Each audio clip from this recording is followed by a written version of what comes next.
Good morning, everyone. How are you all feeling today? Good? Well, then I have nothing to do. Hopeful, aren't we?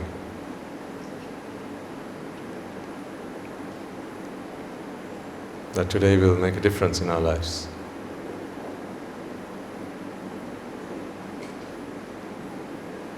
If you are heading the right direction, then every inch you take forward makes a difference. Makes a positive difference, a positive change. If you're heading the wrong direction, then equally, every inch you move forward also makes an impact, has an influence.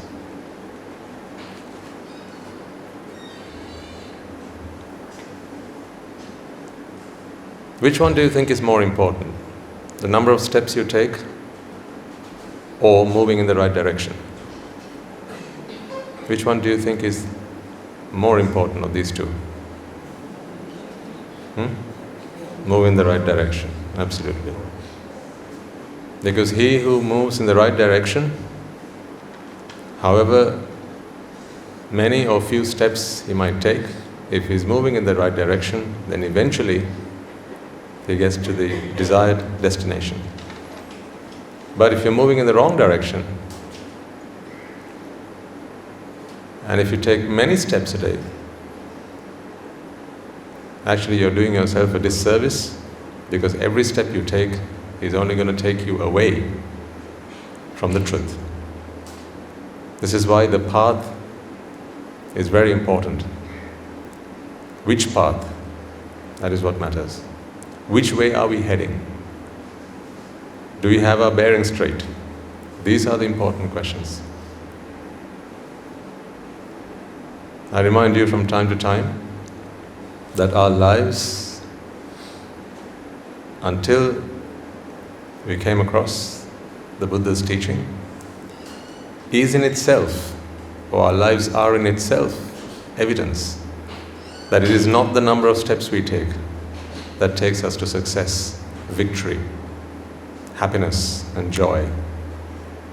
Our lives are evidence of that. How so? Well, people from all walks of life are here. The very fact that you and I, we are both here under one roof,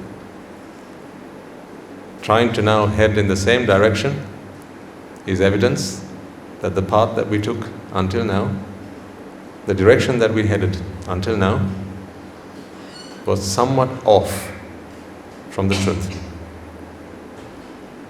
And that's okay. Because it matters not how far we astray or go astray, how far we go out of the path of truth. If we eventually get back on track, then from there on, it's only a matter of time. So I assure you, I was thinking to myself this morning, what confidence must you have that the words that you hear when you come here, the teachings that you get on a Sunday morning, what confidence must you have that it is the truth, that it shall see you well, that it will guide you to the happiness that you seek in life? What is this confidence that you have? Is it blind faith, I wondered? How can I expect you to have confidence in what I tell you? I was thinking about this morning. For all you know, I could be a clown. For all you know, I could be coming up here and putting up a pretense. Just tricking you all, trying to get you to convince in my story, or be convinced in my story. So how do I expect you to have confidence that this is the truth? How do I expect you to have conviction that this is the path?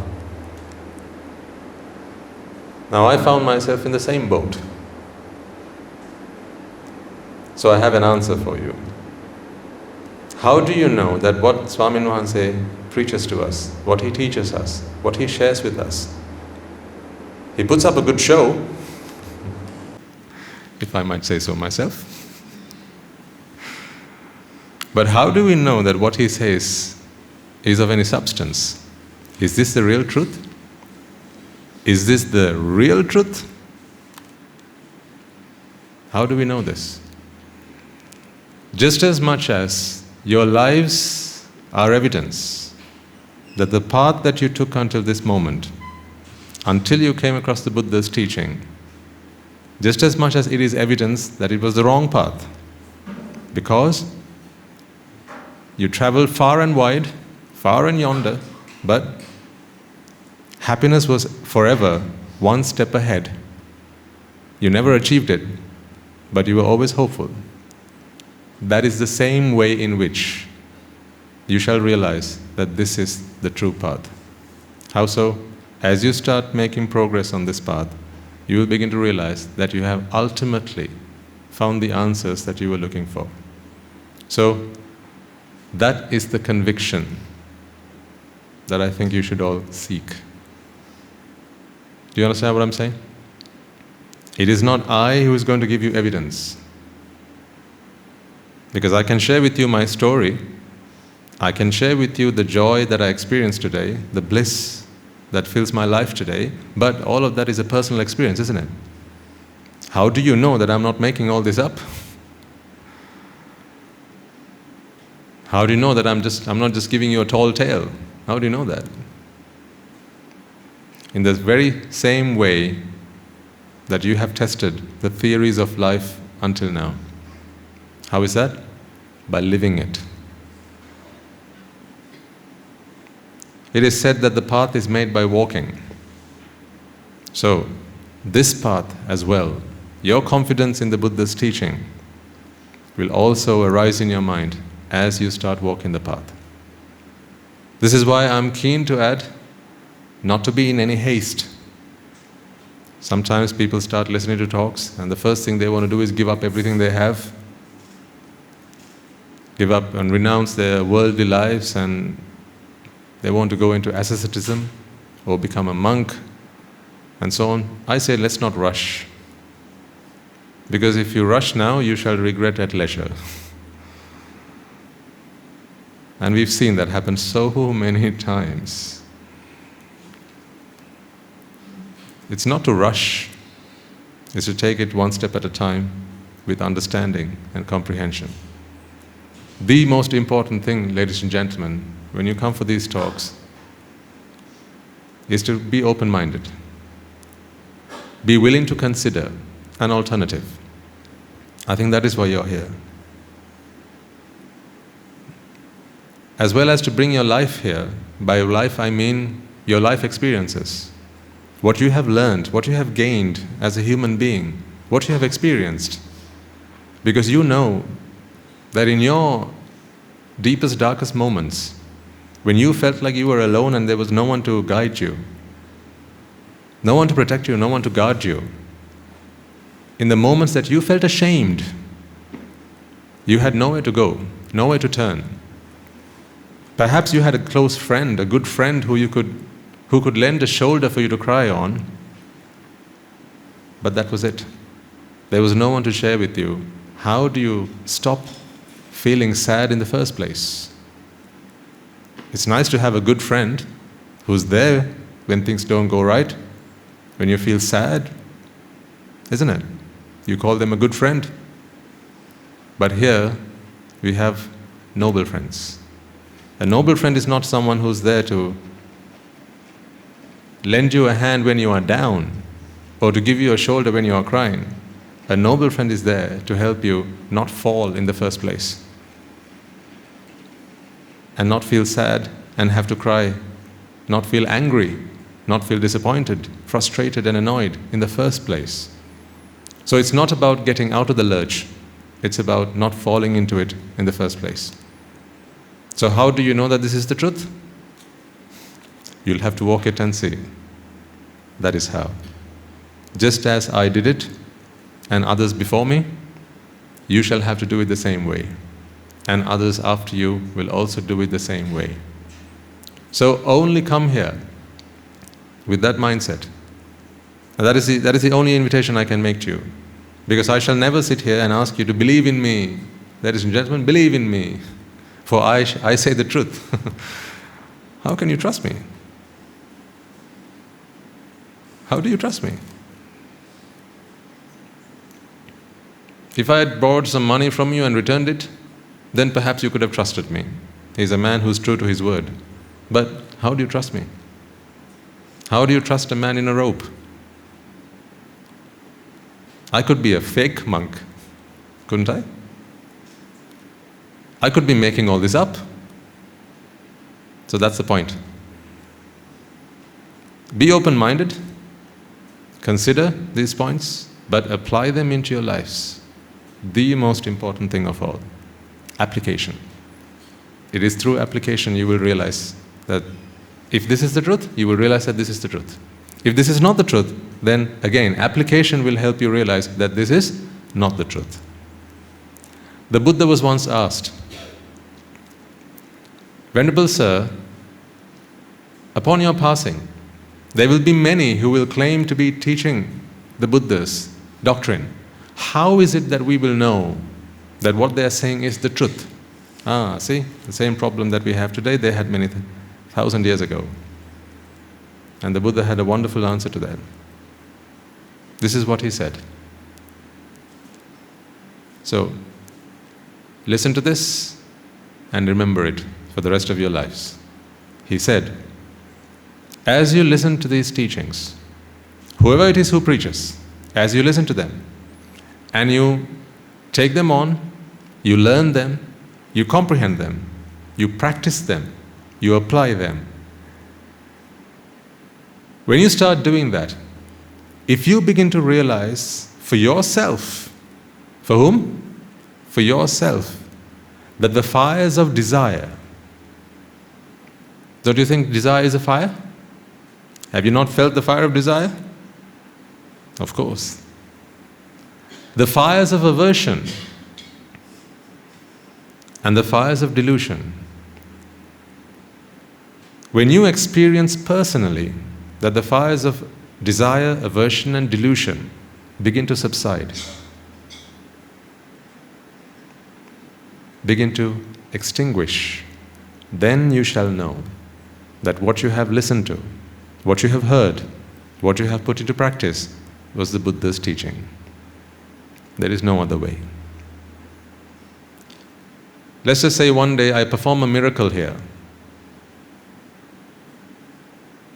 Now don't hold your breath, I'm not going to do that. But let's just say, just in case, I perform a miracle. I rise up into the sky, and I perform a miracle.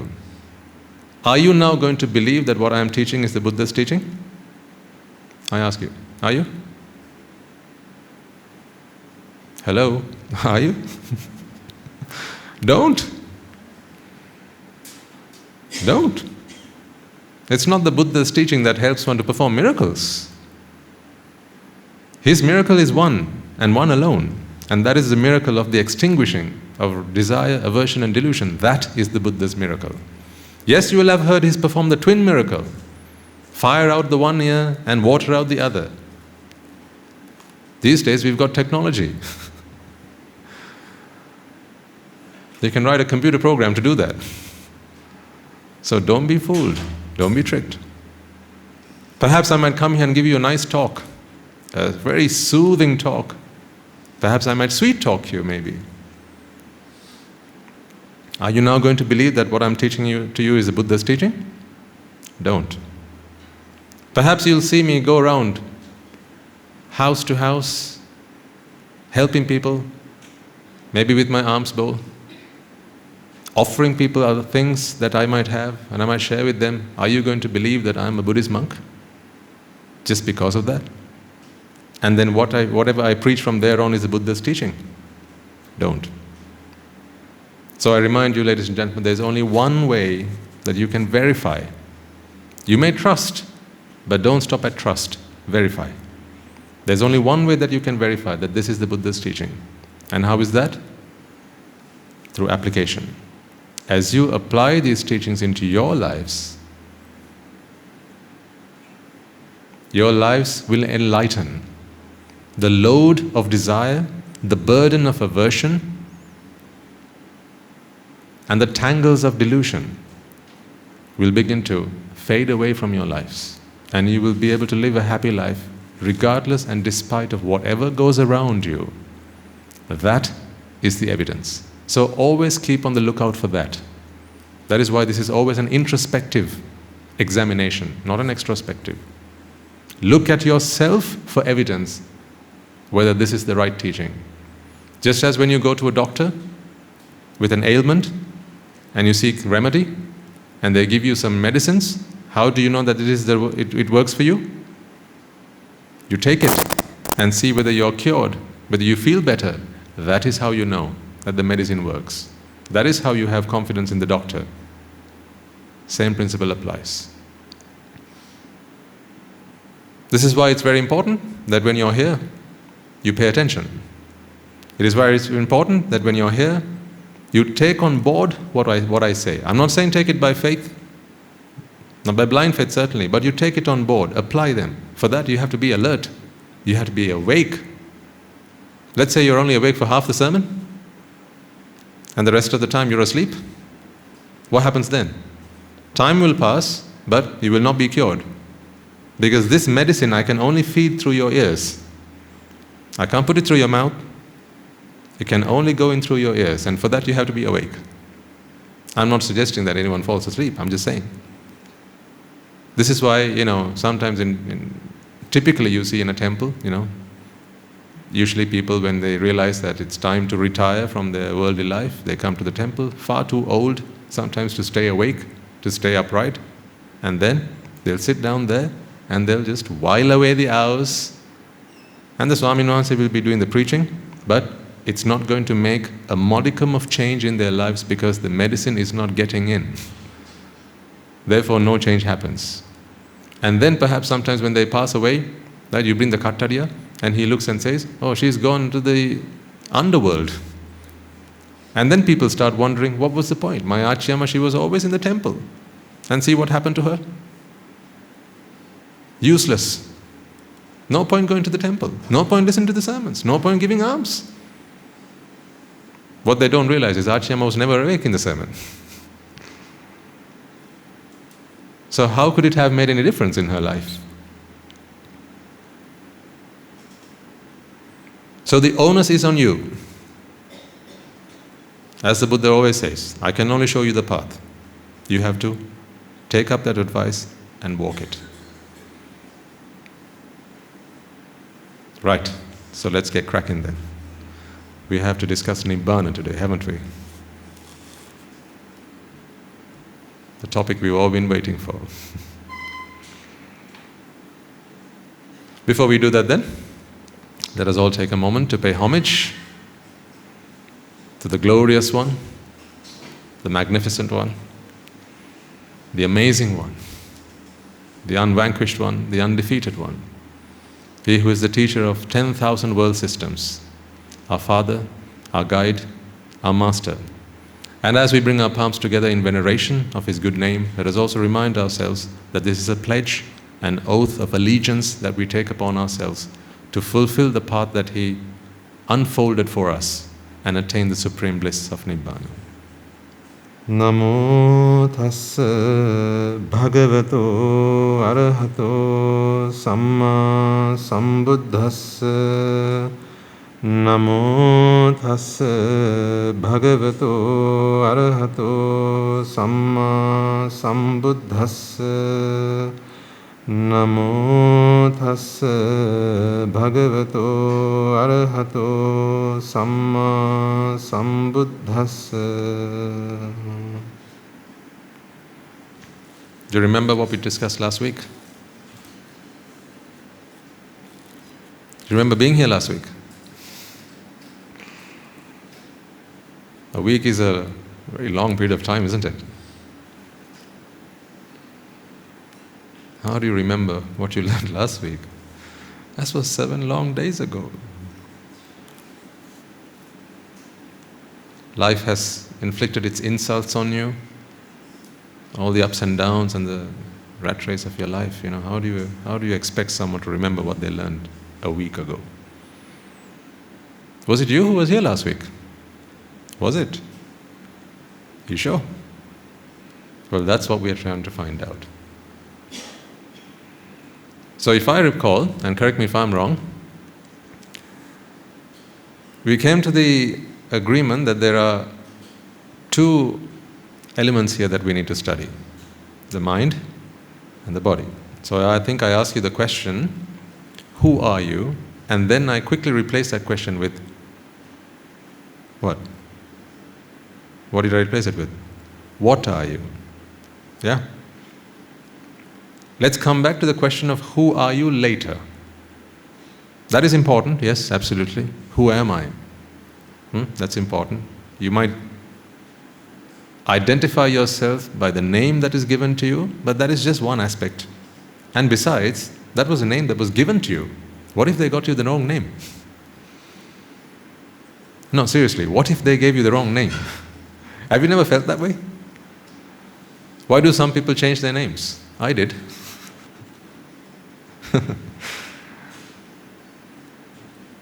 No, I did, seriously. I wasn't called what I'm called now when I was a layperson.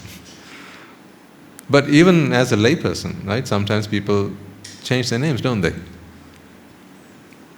They change lots of things about themselves because they struggle to identify with how other people identify them.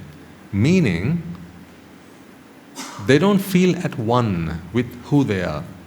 Now, I hear that it's a big thing these days about all these pronouns, gender pronouns. So those days we used to have he and she, and now apparently there's like a plethora of options you can go for. I think about 20 plus. I can't, for the love of God, remember what they are, but I'm not here to judge anyone. I'm just saying. So people struggle to identify with what other people call them. So, am I a he? Am I a she? Or am I it? And what about the titles that people give you? When you introduce yourself, if I ask you to come up here and give a myself speech, right, there'll be a few things you'll say. I am, and you'll say your name, and then you'll say, I am this many years old, if you want to share that with the rest of the audience, or you might say, I am so and so. Maybe you'll give yourself a profession, whatever profession or line of work you're in. Let's just take the example of a teacher. Are you a teacher, or is that what other people call you? Who gets to decide that you're a teacher? Do you get to decide that? Do you get to decide that you're a teacher, or is it others who decide that on your behalf? Now, in certain professions, you need a license to operate, right? Now, being a doctor, for instance, you need a license to operate. As in not operate in the surgery, but operate. To perform a role as a doctor, you need a license. As a nurse, you need a license. As an engineer, you need a license. You need a license to operate. Meaning, it is not sufficient, it is not adequate for you to believe that you are so and so. Others have to attest to that. Others have to accept. So, who are you really? If we remove everyone else from this world, and you are left alone, you're the last man standing, now who are you? Besides the last man standing. Who are you? Are you a doctor then? If you have no patients to treat, are you a doctor? Are you still a doctor? If you have no students to teach, are you a teacher? What makes you a teacher? I ask you, why do you call yourself a teacher? And you will give the answer quite promptly, because I teach. Yeah? That is the definition of a teacher. I teach. Who do you teach? My pupils, my students. Okay, let's take out the students and the pupils from the equation. Now who do you teach? Now I have to teach no one. So who are you now? Is your definition of who you are subjective and based upon what other people tell about you? Are you a husband? Says who? I'm questioning your identity here. It's about time we did that. I can question everything, and I want you to try and come up with some answers. Are you rich? Says who? Are you poor?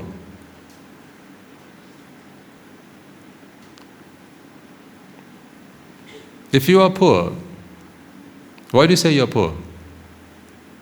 You'll say, because I have little. All right? Meaning, I have little, I have few, I have only a few things. Let's just say, you consider yourself to be poor because you only have a very small house. Let's say, for argument's sake, a small house, it's just a hut. Okay? But 20 feet down the road, there's a big house. You can't claim that house because others say that it is theirs. That is why it's not yours. If you bought that house, at what point does it become your possession?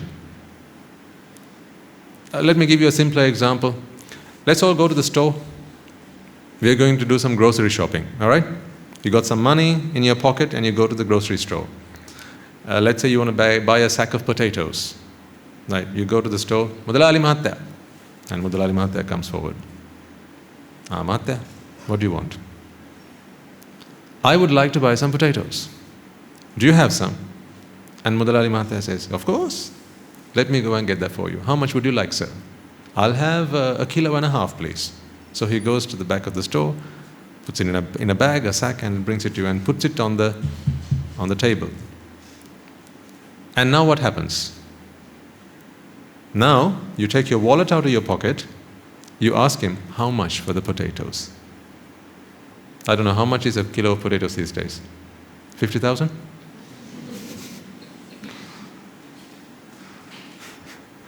I can't remember the last time I went shopping, so I don't know. Can I just say 500 rupees? No? 1,000? All right, just for the sake of this discussion, right? I just say 500 rupees. You can see how out I am with, and not so out of touch with the world, right?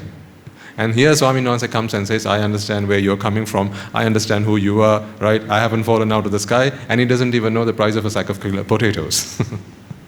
How does he understand the people suffering? I'm beginning to sound like a politician. Anyhow, right, so 500 rupees for 1.5 kilos of potatoes.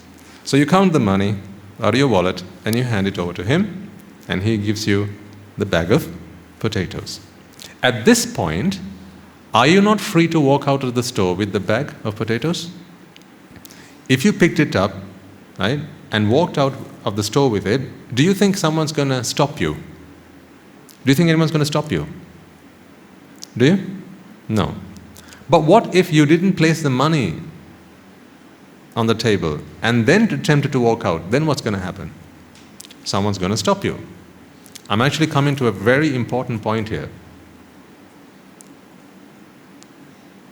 Wait for it. Okay? So, you place the money on the desk and you can walk away with the potatoes, no questions asked. But if you don't leave the money there, then someone's going to stop you. They say, hey, not that, you haven't paid for the potatoes.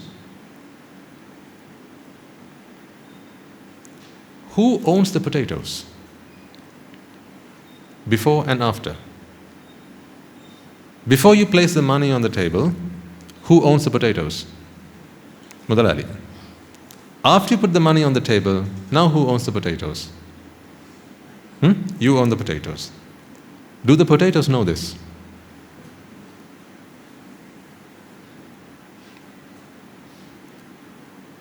I want you to think. Do the potatoes know this? Does the money know this? Does the money know this? Does the money know that you no longer own the money? In fact, if you didn't put the money on the table and walked away just, say by mistake, is the money in your wallet going to say, hey, hello, I should be in the store, please put me there before you walk out? Is the money going to protest? No, so the money doesn't know and neither do the potatoes. So who owns the potatoes then? Here's a better question to be asking. At which point do the potatoes stop being the Mudalalis and start being yours?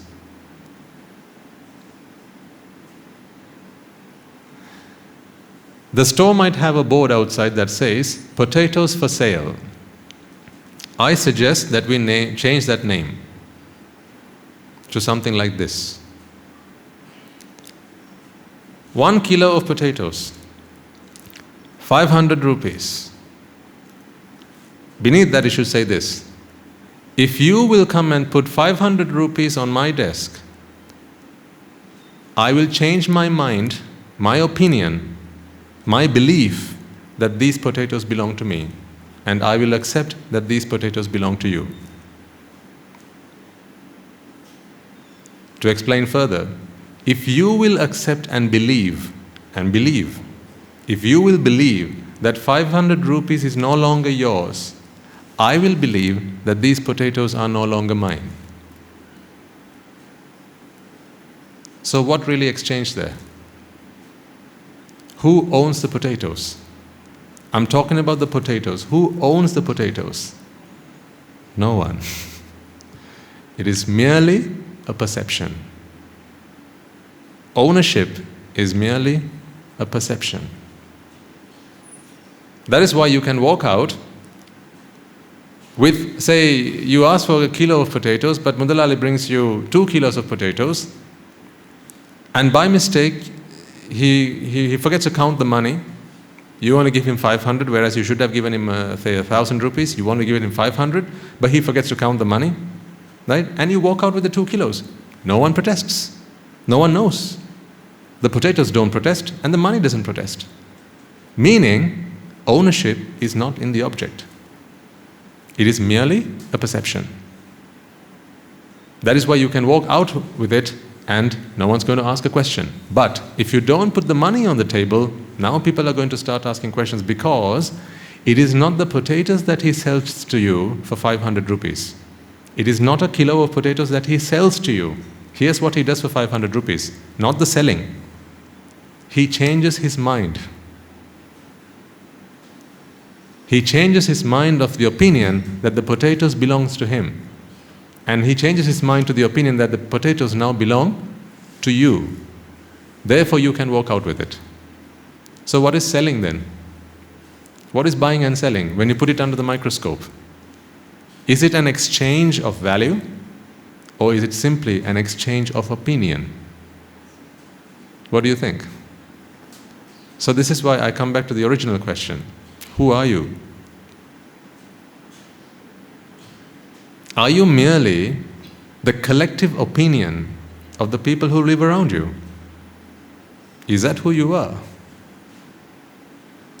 You claim to be a teacher, you claim to be a doctor, you claim to be an engineer, you claim to be a lawyer, you claim to be a husband, you claim to be a wife. I mean, the husband and wife relationship, of all relationships, this is not biological. Right? If I asked you, what makes you think that you're a mother, you're a father, you're a child, you could say, Swaminatha, DNA, check the DNA. It's all in there. Okay, so what makes you think you're a husband or a wife? What am I going to check? Marriage certificate is what you will say. Shall I ask you a question that's going to make you laugh? If you need a piece of paper to prove to you that you're husband and wife, are you really husband and wife? Or is that merely your perception? If you need a piece of paper to prove to you that you are husband and wife, are you really husband and wife? Tear that piece of paper in half, what are you now?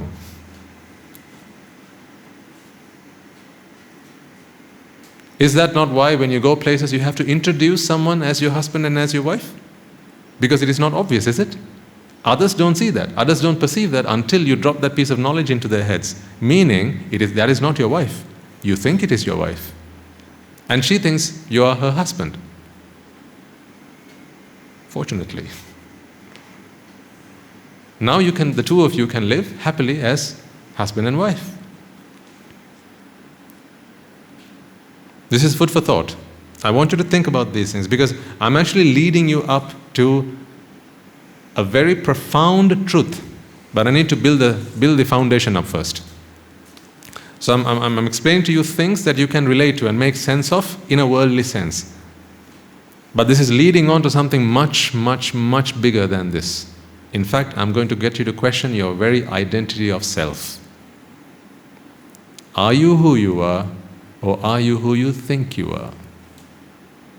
Right now, if I ask you that question, you might say, because you've heard it in sermons before, in talks before, and read it in books, and you've heard that the self is only an illusion. Based on what you might have heard, you might say, yes, Swaminatha, it is just an illusion. It is not who I am. It is only who I think I am. But you're not speaking out of conviction. Because if you well and truly believe that you wouldn't be there, you'd be here. Once again, evidence that you only believe it at face value. That is not what I need. I need you to believe it with conviction. Not because I said so, not because it was read in a book, not because the Buddha said so. Remember the Kalama Sutra. Don't believe something just because I have said so, or you read it in the scriptures. Apply it. Once you are convinced, that is when you have to accept it. So let's come back. Who are you? Removed from everyone else around you, who are you? Now you can't say, I'm a mother. Because to say you're a mother, you have to have a child. Without a child, you are not a mother. Without a wife, you're not a husband. Without a house, you're not a housekeeper. Take out the material objects as well. Without your car, you're not a driver.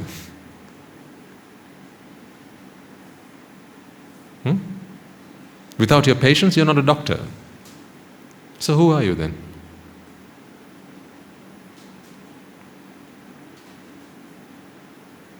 Are you young or are you old?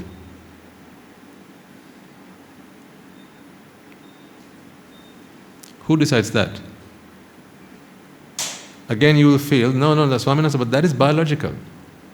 I've been living on this planet for the last 50 years, so I am 50 years, young. I'm 50 years young. So surely that is part of who I am. It's not subjective, it is objective. It's very objective, is it not? Who taught you to count age by years? Who said that a year was 365 days? Did you not learn that from someone? So is that not acquired knowledge? So once again, when you say that you're 50 years old, what you're really saying is, someone said that a year is 365 days, and I have lived 50 times that, and therefore I am 50 years old. Once again, you come up with a subjective definition of who you are. Who are you?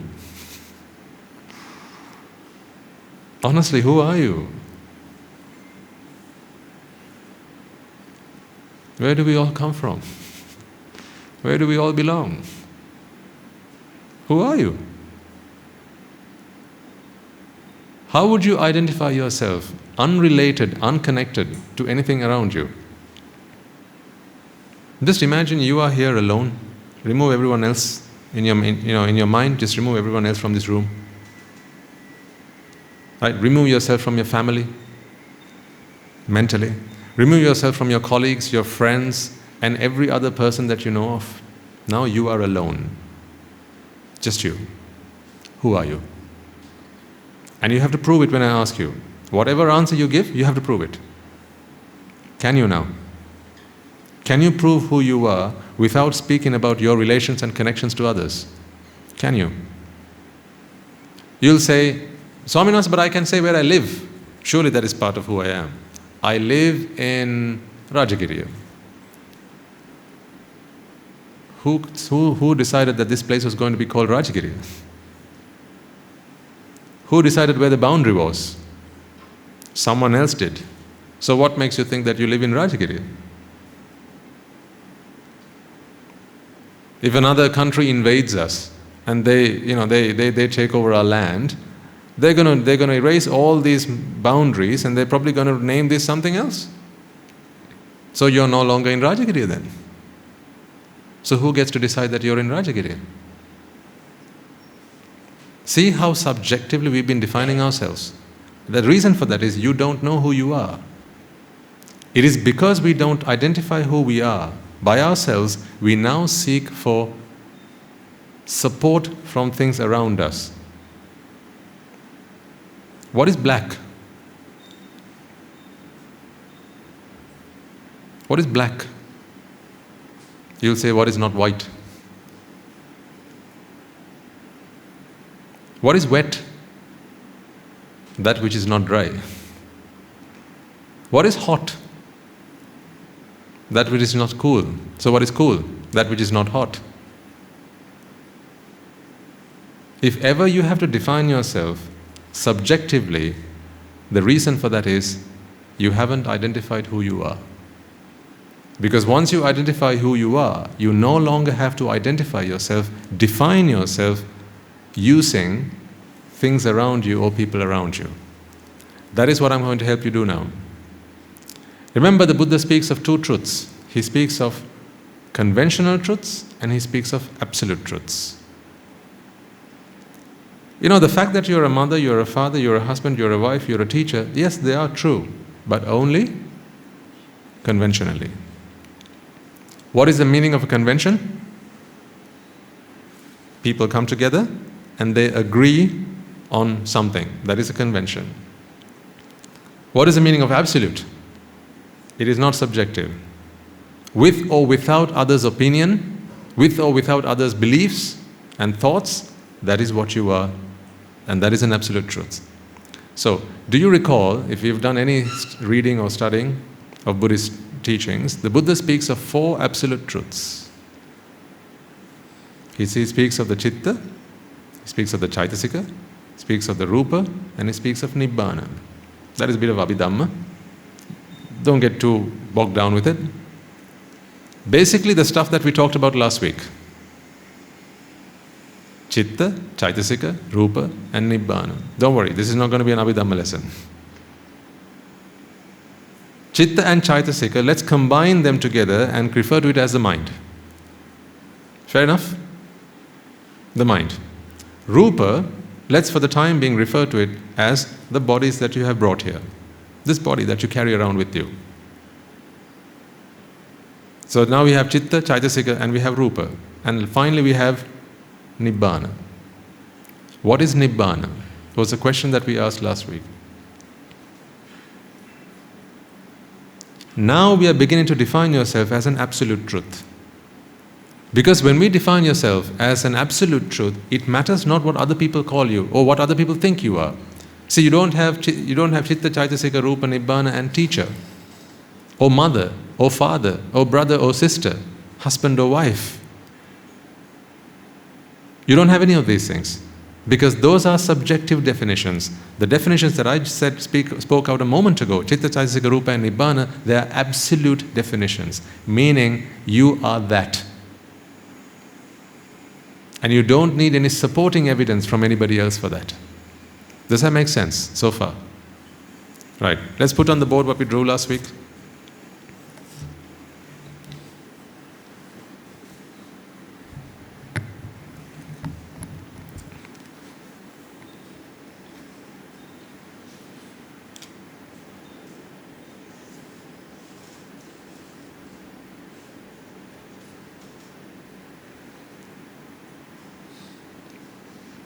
Body. And we drew something else to represent the mind. Remember what that was? A sine wave, yes. So hopefully you were all, at least most of you were here last week. If you weren't, a very quick reminder. Now we are asking the question, what are you? Not who are you, what are you? Because when asked, who are you, you have to refer to what other people think you are. See, that's the problem with who are yous. I am Mr. Richard. Says who?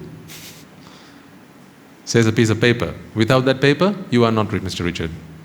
That's why when you have to go somewhere for some official business, you have to take with you some documents, right? If the police stops you on the way, you have to show some documents. If you go to the airport, you have to show some documents. If you go to the bank, you have to show some documents. See? Because it's not Mr. Richards walking in, that's why.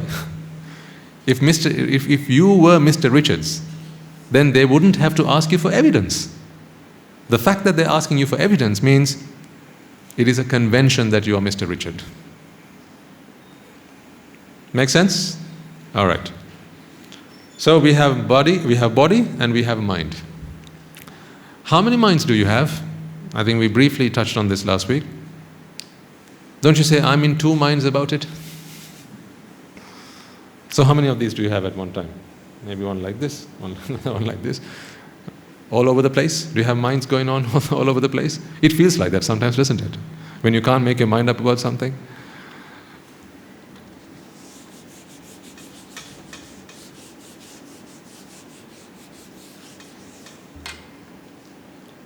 When you say you have two minds, or when it feels like you can't make your mind up about something, okay? I'll come back to that before the end of this talk. In case I forget, please ask me. I will explain to you why sometimes you feel that you have two minds about something, where you can't make your mind up about something. I'll come back to that. In fact, once we get to the explanation of this, it will all start to make sense. This is the mind. So this is not what the mind looks like. We are all in agreement with that. This is only to represent the mind. Okay? What does the mind look like?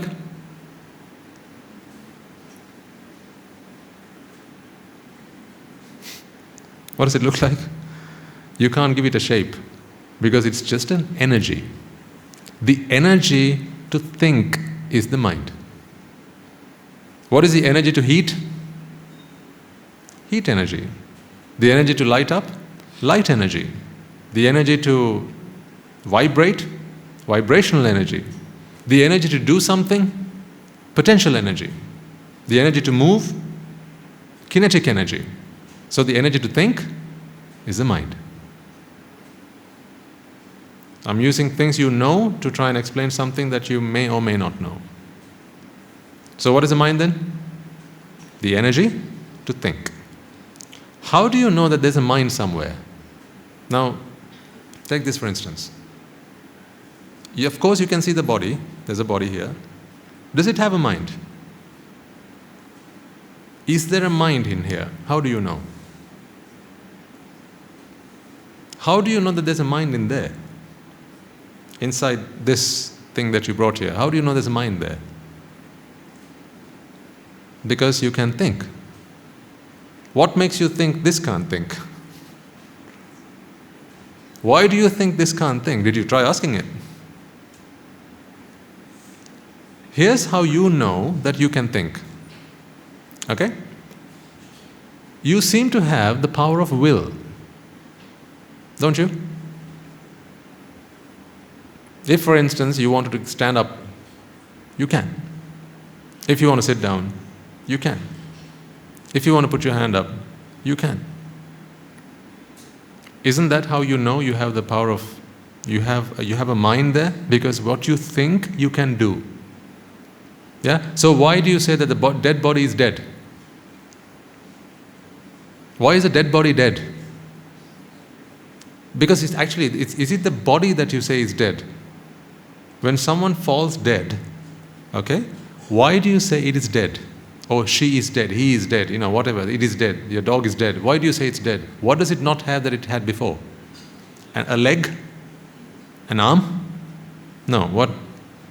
Yeah, exactly. The mind, the power of will is gone. So now, if you hit the dog, it can't run away. It doesn't run. So now you say, that dog is dead. It can't think. It can't do things. The body is still there. In fact, you could fix the body to a machine and it can keep the body running. So, this is why people have a problem. When someone goes into a coma, how dead is someone in a coma? Are they dead? Are they not dead? You're not sure. Because they don't seem to have the power of will, but the body seems to function. But medically, a doctor will come and examine the body, and if they can figure that the brain activity has stopped, or the heart activity has stopped, they will claim that the body is dead. And they'll say, that's it, you can't save them anymore. It's gone. Now, of course, there's a connection between the two, the mind and the body, but they are very individually separate and discrete things. Now, this might sound very simplistic. It is intentionally simplistic, so that everybody can make sense of this. Now, of course, I see here faces from our regular sermons. They've been listening to sermons for the last 5 or 6 years. But of course, there are others who've been coming for 5 or 6 sermons, and there are others who've come in just today. Try swapping places with me for a change.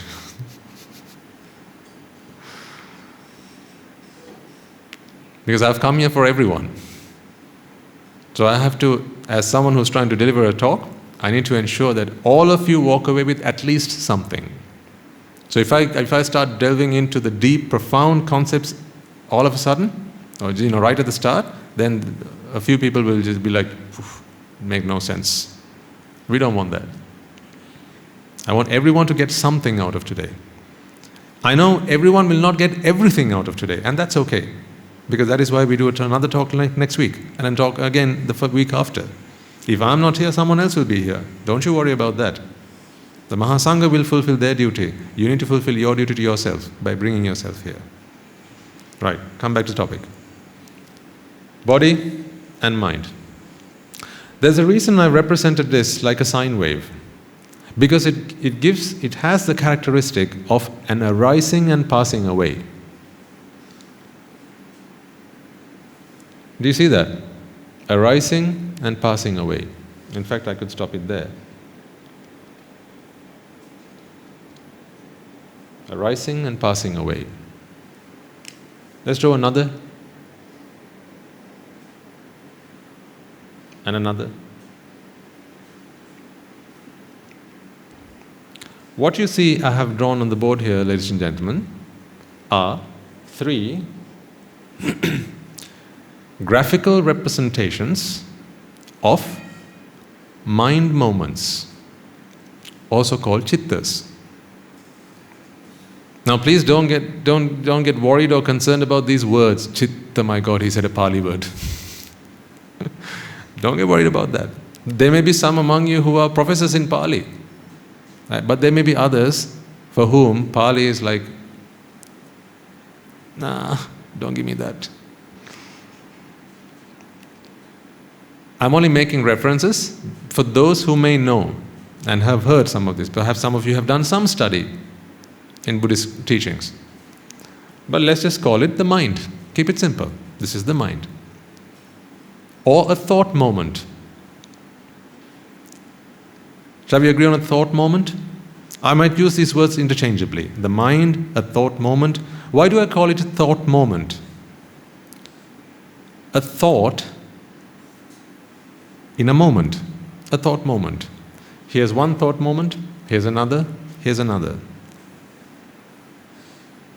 Now we come to an important juncture in our discussion. What gives rise to a thought moment? Because if everything is cause and effect driven, okay?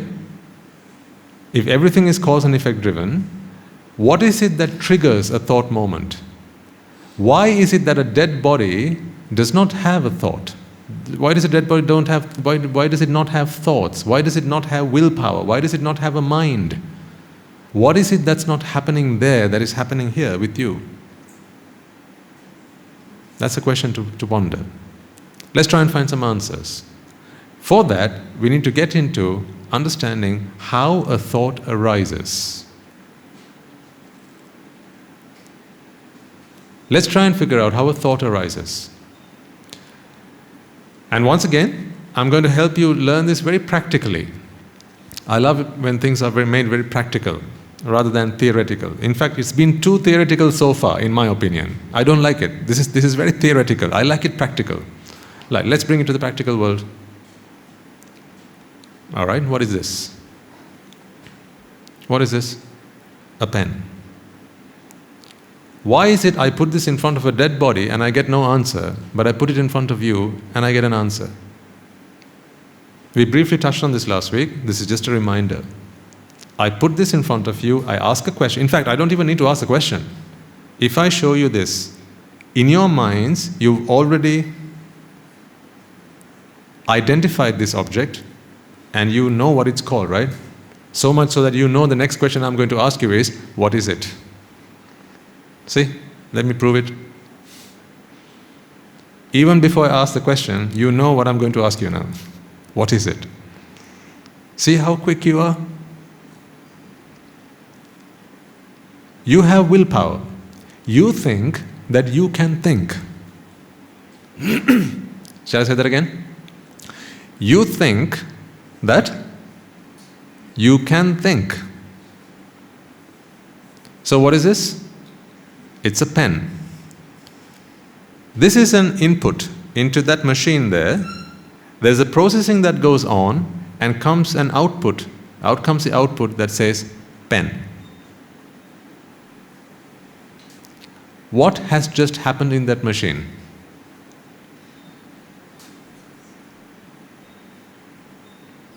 I'll ask the question again. When I put this in front of your eye and you answer a pen, Swamin answer, for that output to have come from you, what has happened inside this machine that is you? Well, quite simply, a thought. A thought has happened. Now you might ask, how many thoughts, Swami has? Is it 1 thought, 2 thoughts, 3, 300, 500 thoughts? Let's not worry about that just yet. A thought, let's keep it simple. A thought has happened. So what is a thought then? What is a thought? A thought is the instrument that perceives an object. See? The thought is the instrument that perceives an object. When I put this object in front of you, something happens inside of you, and out comes the answer, a pen. Yeah? So what happens inside of you is thinking. Thinking happens. And when thinking happens, a thought is the instrument that does the thinking. So the thought is the instrument that does the thinking. And out comes the answer, this is a pen. So far, so good? Alright, let's try again. What is this? A leaf. Now, how were you able to tell these two things apart then? That's my next question. When I put this object in front of you, you said a pen. When I put this object in front of you, you said a leaf. Now do you see that thoughts are various? That no two thoughts are the same. Two thoughts can take very different shape. Yeah? Because they perceive different objects. I placed this object in front of your eyes. Where else could I have placed some objects? Where else could I have placed objects? Close your eyes for a second. But please open them when I ask you to, okay? Open your eyes. Did you hear something? I clicked my fingers. What did I do? I placed an object in front of you, but not in front of your eyes, in front of your ears. As that object passed through your ears, what happened inside of you? Very simply, a thought occurred. That's it. And then I ask you, what was that sound? And you tell me, Swaminatha, you clicked your fingers. So this is what a thought does. It perceives. What does a thought do? It perceives. So a thought is a perceiving instrument. Now the reason that you can walk around without bumping into things then, ladies and gentlemen, is what?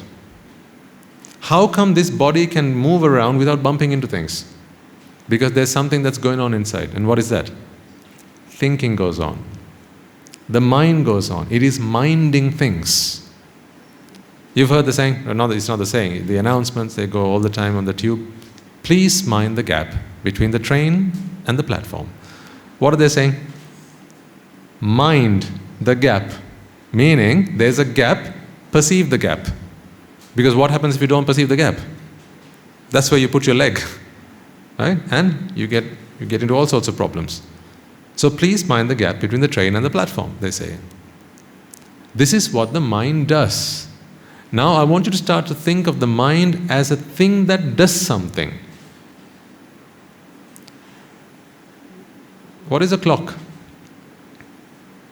It keeps time. What is a glass? It holds water. Can you see the verb inside that? Holds water. Clock keeps time. Microphone amplifies. Right? Pen writes. Mind, what? Thinks. Body, well, does all sorts, right? Body lifts, walks, sits, all these things. It moves. The body moves. So the mind is the driver that moves the body. But the mind has to mind so that the body can only be moved in the right ways, so that it doesn't bump into things, and you put the right kind of stuff inside, put the right kind of things on it, take the right kind of things off it, right? All of these things the mind has to do. So what is the mind once again? The mind is the instrument that perceives. That is how you can perceive this as a pen and you perceive this as a leaf, right? Now we move on to the next part. How does perceiving happen?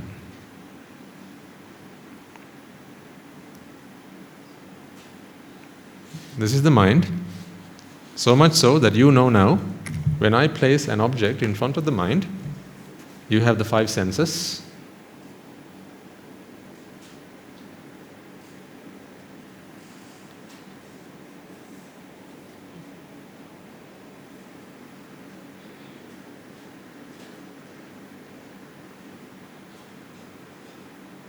What's the 5th one? Touch. Where do I draw that? All of it. Huh? So wherever you can sense touch, that is that. Okay, so I'm just going to, just for simplicity, I'm going to put it here. Now the keen-eyed among you in the audience will have a question at this time, at this moment.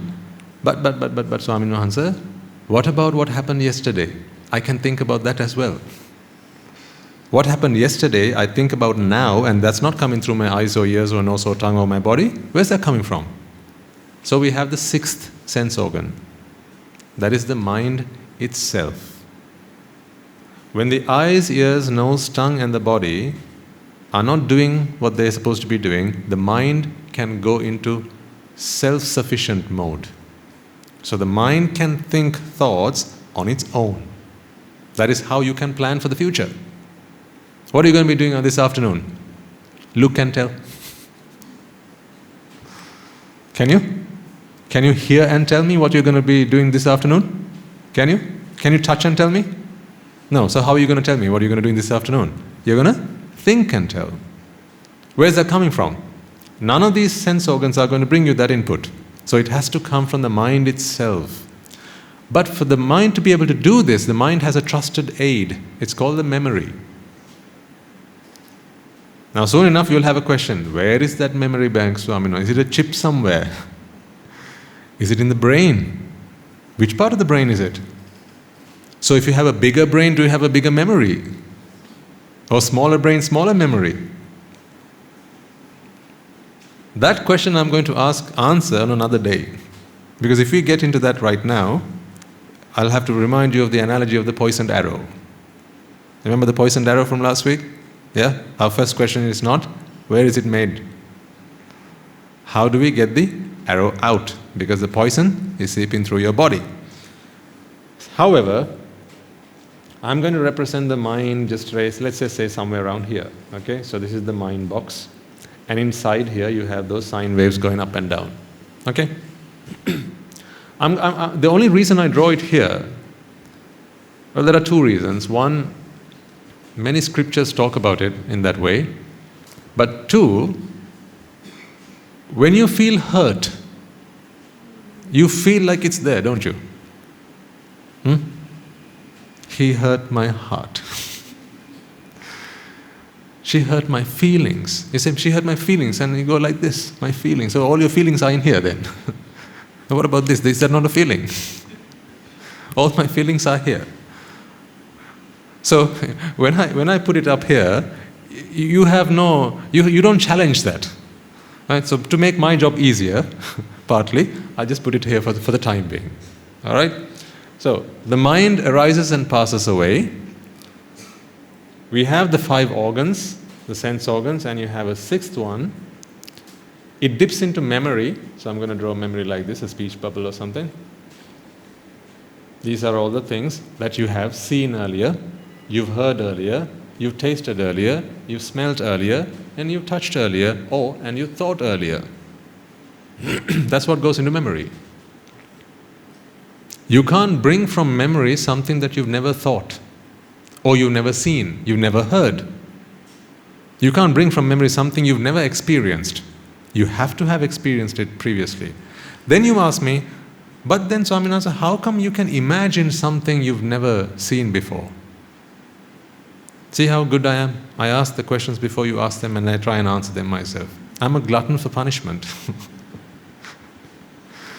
I'm digging my own grave here. Sometimes you may not even have those questions, and I still ask it nevertheless. So how come we can imagine things that we've never seen before? Well, the answer to that is here.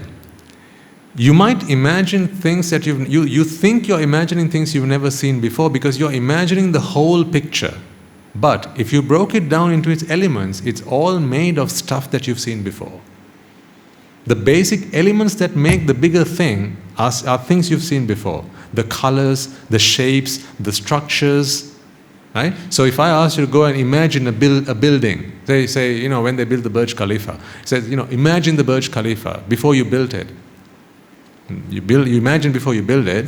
Yes, it was never built before it was built, but the structures that went into it, the shapes, the colors, the sizes, the raw materials, right? All of that was all preconceived.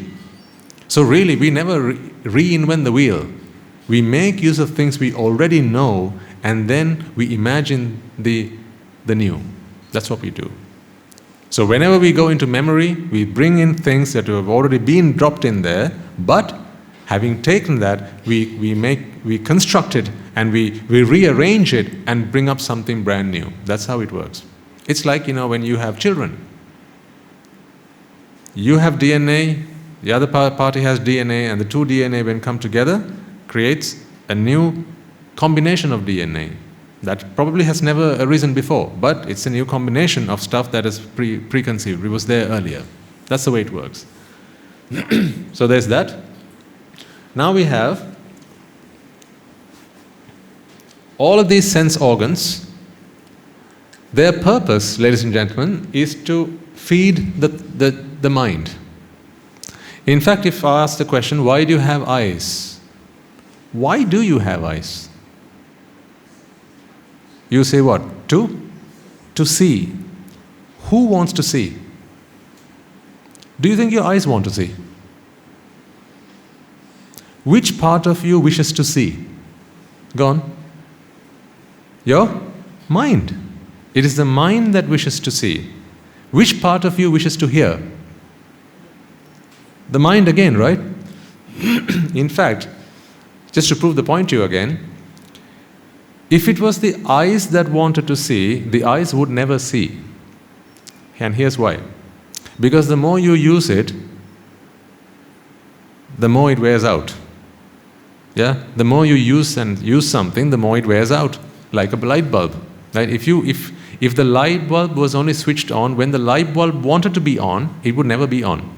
Because the more times you switch it on, the fewer times it can be switched on. Therefore, it erodes its lifetime.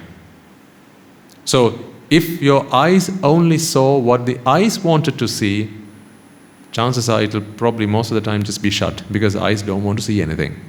It would be in its benefit to not see anything at all, because it will hardly get used then. Good. But the mind is not so. The mind always wishes to see, to hear, to smell, to taste, to touch, and to think. But it can't think out of thin air, it needs stimuli to think. These stimuli are what your sense organs bring it. Does that make sense? If you need me to go over that, just once again, just put your hand up so I know.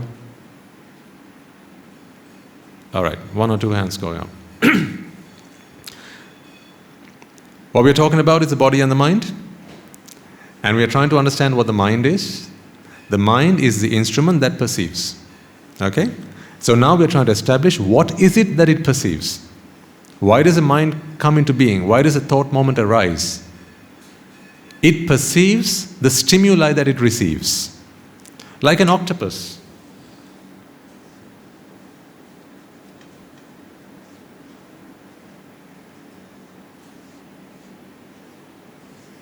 One, two, three, four, five, six, 7, 8.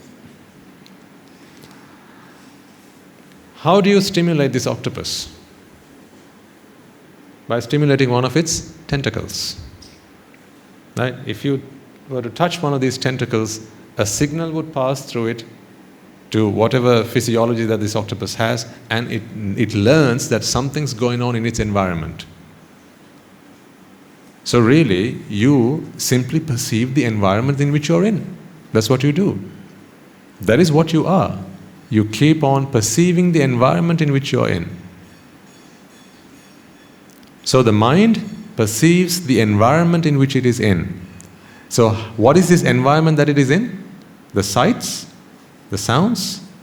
Now how do you know you're in this hall?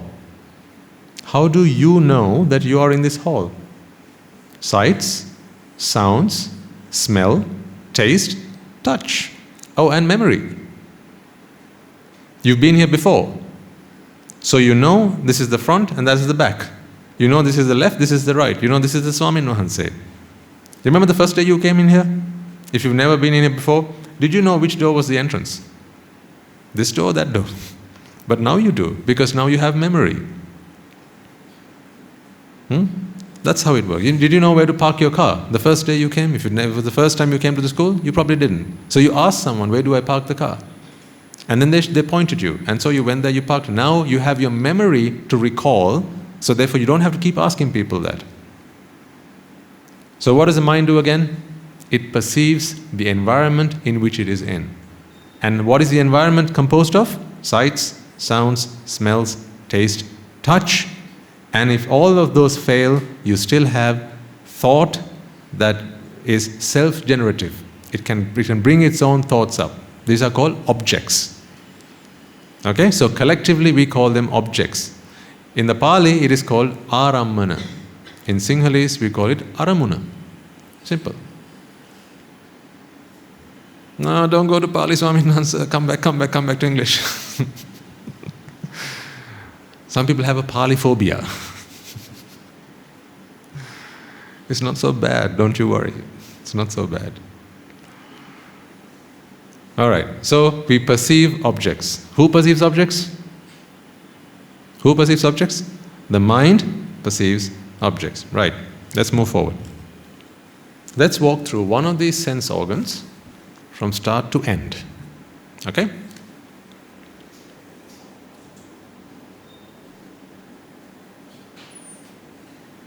Eye.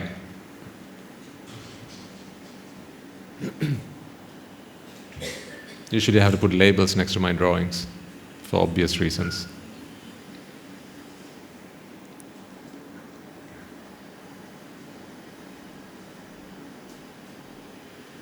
What is this now? An object. It's an object. Nothing magical. Very logical. It's an object. Light rays that emit from the object, that there's some light source somewhere, right? Light rays which reflect off the object, it falls on the retina, right? And then you have the optic nerve which carries an electrical impulse. Now, here's a very interesting part of this anatomy and the physiology and how things work. These are questions that you never stop to ask yourself. If you did, you would have realized who you are or what you are. But because you never stop to ask these questions, you thought You are who you think you are, but you're not really. Think about this for a second. This is what? Light. Okay? Here's the object. Light is reflected, falls on the eye, and this is an upside down thing that goes on here, right? At this point, this is a nerve. It's a nerve cell. What do nerves conduct? Light? Ah, no, it's sound, isn't it? What do nerves conduct? Nerves conduct an electrical current. That's what nerves conduct. They conduct electrical currents. So the point at which a nerve picks up this signal, it is no longer light, isn't it? It's no longer light. Do you agree? The point at which a nerve picks up this impulse, it is no longer light. So I'm going to ask you a question now, which perhaps we'll answer much later in our discussions, but I want you to start thinking about it. Is it the object that you're really seeing?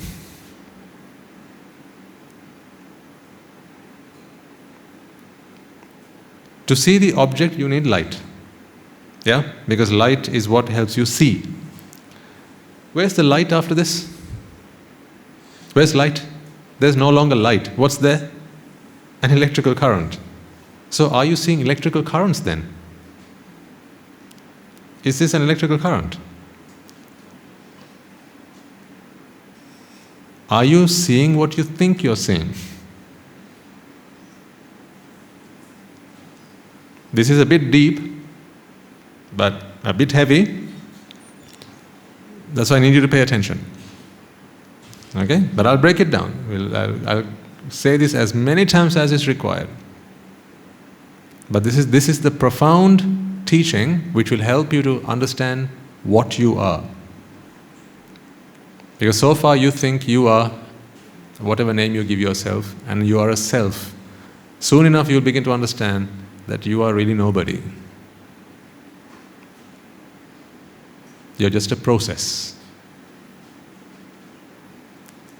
Here's light. How far can you bring this object to the mind? How far can you bring the actual object to the mind? How close can you bring the object to the mind? Can you bring it? The closest you can bring the object is only as far as the eye. You can place it right up here, in front of your pupil, but you can't take it any further in, can you? So when you say that you're looking at this flower, are you actually looking at a flower, or is it simply your mind interpreting as it knows the object that it is looking at?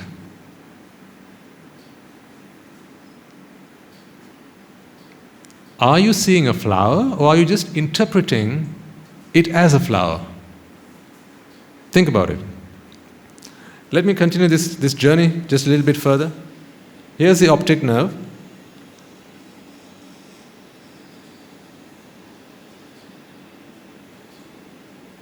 What's this thing?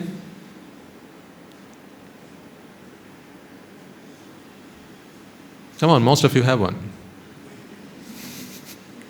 What's this thing? The brain, right. So we have the visual portion of the brain at the back, right? So that's the visual center. So the nerve comes and connects this place. This is why, I think most of you know this stuff. This is why if someone hits you on the back of your head, you see light. Yeah?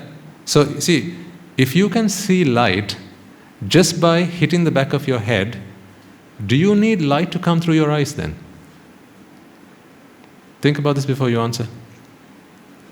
If I can strike you on the back of your head and you will see flashes of light, you can see flashes of light simply by doing that. Do you actually need light to enter your head, through your eyes for you to be able to see? For you to be able to see something? Do you? Do you understand my question? Is it a requirement that light enters your eye for you to be able to see something if I can simply strike you on the back of your head and you will still see light? Is it a requirement that light has to enter your eye? Is it? No, it's not. Clearly it's not. You don't necessarily need light to enter your eye, because the same thing can be done by simply triggering the nerves at the back of your brain. So here's what I want you to think about at this point. Are you actually seeing the object? Are you actually seeing the object, or are you simply seeing the product of a process?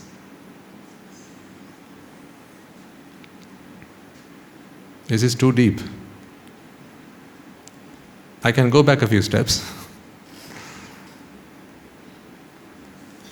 But it's okay, let's serve it all and then start eating it over the next few weeks, right? Little by little we will eat it, and then you can regurgitate it when you get back home.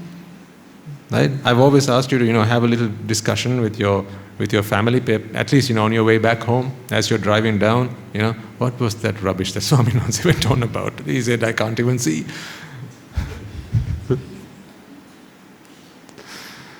I'm never going back there again. That's okay. At least say that. I'm helping you to figure out who you are. You learn some of this for science, but not in the way that I'm explaining it to you. That is why this sounds a bit alien to you. This is science, yes. It is a process, yes. But I'm asking you to look at it from a different angle, a different lens, a different perspective.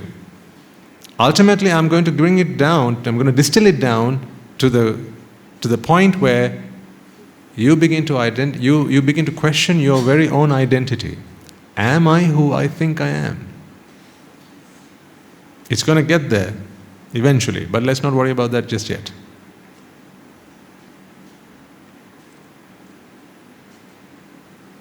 So, nerve cells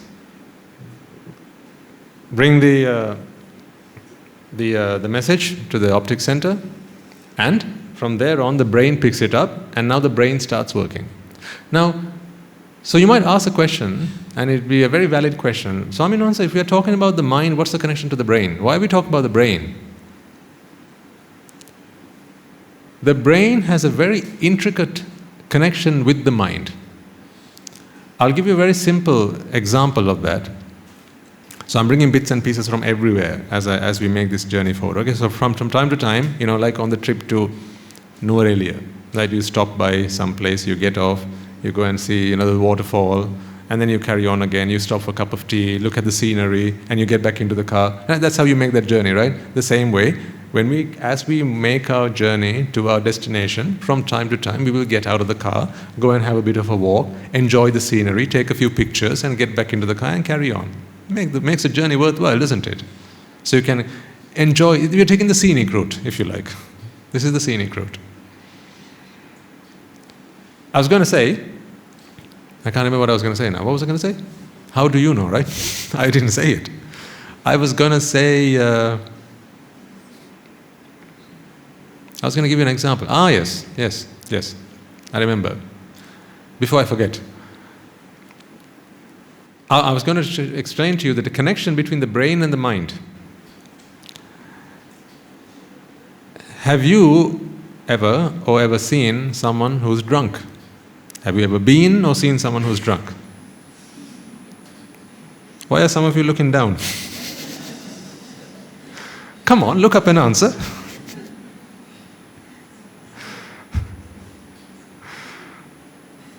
How do you know when someone's drunk? You know when someone's drunk when they start saying things like this. I can walk straight, but the road is crooked.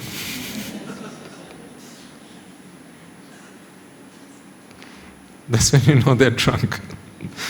You're asking, why can't you walk in a straight line? I'm walking in a straight line, the road is crooked. It's not straight. That's why I can't go straight. I'm trying to show you the connection between the brain and the mind. What does alcohol do to you? It doesn't affect the mind, because the mind is an energy. Alcohol is matter. Alcohol is a liquid. It cannot affect your mind, which is an energy, but what it can do is affect your matter, which is your brain.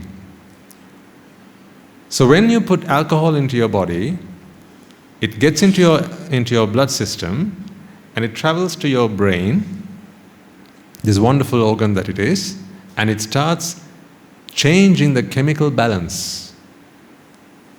Okay? Now why is it when someone's drunk they can't walk in a straight line or stand up straight? Here's the answer. Remember what the mind is? It is the instrument that perceives. How is it that right now you can stand up straight? Because your mind perceives the environment around you relative to the knowledge that it already has. So when you stand up right now, ladies and gentlemen, you see that the hall is flat, the ground is flat, right? Everything is upright and straight, and I'm also standing up straight.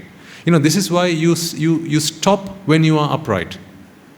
You don't carry on after you're upright, right?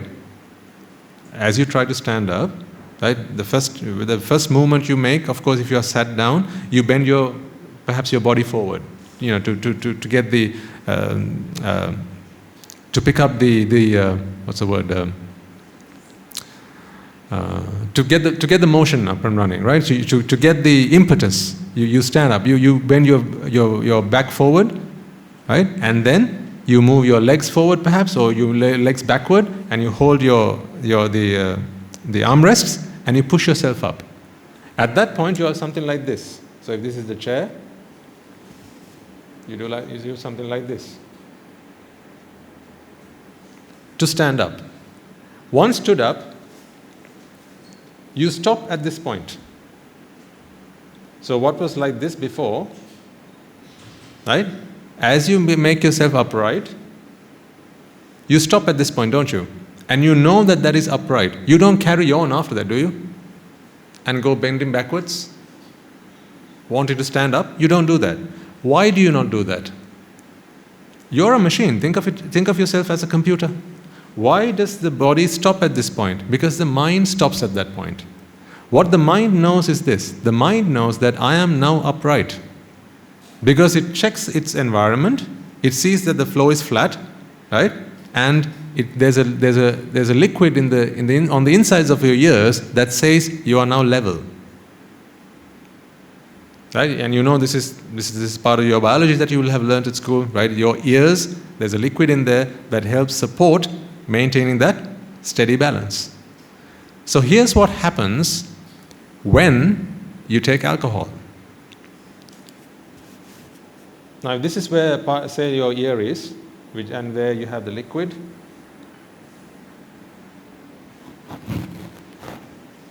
Okay, that's your ear, in where you have this liquid that helps you maintain your balance. When the ear tilts, so this is when it's standing upright. Here's when it's tilting. Now the body knows that I'm either tilting forward or backwards. Okay? When it does that, it carries a signal. These signals are carried to the brain. So the brain interprets the messages carried from that organ in the ear to perceive, to interpret whether the body is standing upright or not. And once it receives that signal, it sends its message to the mind. The brain sends a message to the mind. It sends a message to the mind to say, you are now standing upright, at which point the mind stops movement. Now, you couldn't move any part of your body without the mind actually giving a command. Okay? So, now, say you wanted to raise your arm up. The only way you're going to do it is if you think about it, right? If it's voluntary, you have to think about it. If it's involuntary, okay, let's say it happens without your will, but if it's voluntary, you have to think about it. So, how do you know your arm is not already up when I ask you to put your arm up? How do you know that? Let's say your thumb, right? I asked you to raise your thumb. How do you know that your thumb is not already up when I ask you to raise it? Because you check the stimulus that comes through your nerve cells into your brain, and the brain drops a message onto the mind to instruct it. The thumb is flat. So therefore, if you wish, you can lift it. But once you lift it, now again the brain picks up this message and delivers it to the mind to say, now the thumb is up. So therefore, when I ask you to raise your thumb, you don't keep going all the way back. You stop at that point. Because imagine if the mind didn't know that your thumb was up right now, what would it do? It would keep on sending signals to the thumb to keep on lifting. And at some point, you're going to cause yourself some damage. So there's this connection between the mind and the brain. The brain interprets the environment. Actually, the brain is an interpreter. If you had two people who wish to speak, two people who spoke a different language, and one person who spoke both languages, what would that one person do? They would mediate this conversation by interpreting it two ways. That is what the brain does. The brain is connected to your sense organs. It is also connected to the mind. What the brain does is sitting in between. It translates messages from your sense organs to the mind, and it also translates messages from the mind back to the body. So from body to mind and mind to body, the brain is the part that does this translation. It's a fantastic translator, and it works so incredibly fast, but not fast enough. The mind is always faster. The mind is faster. That is why when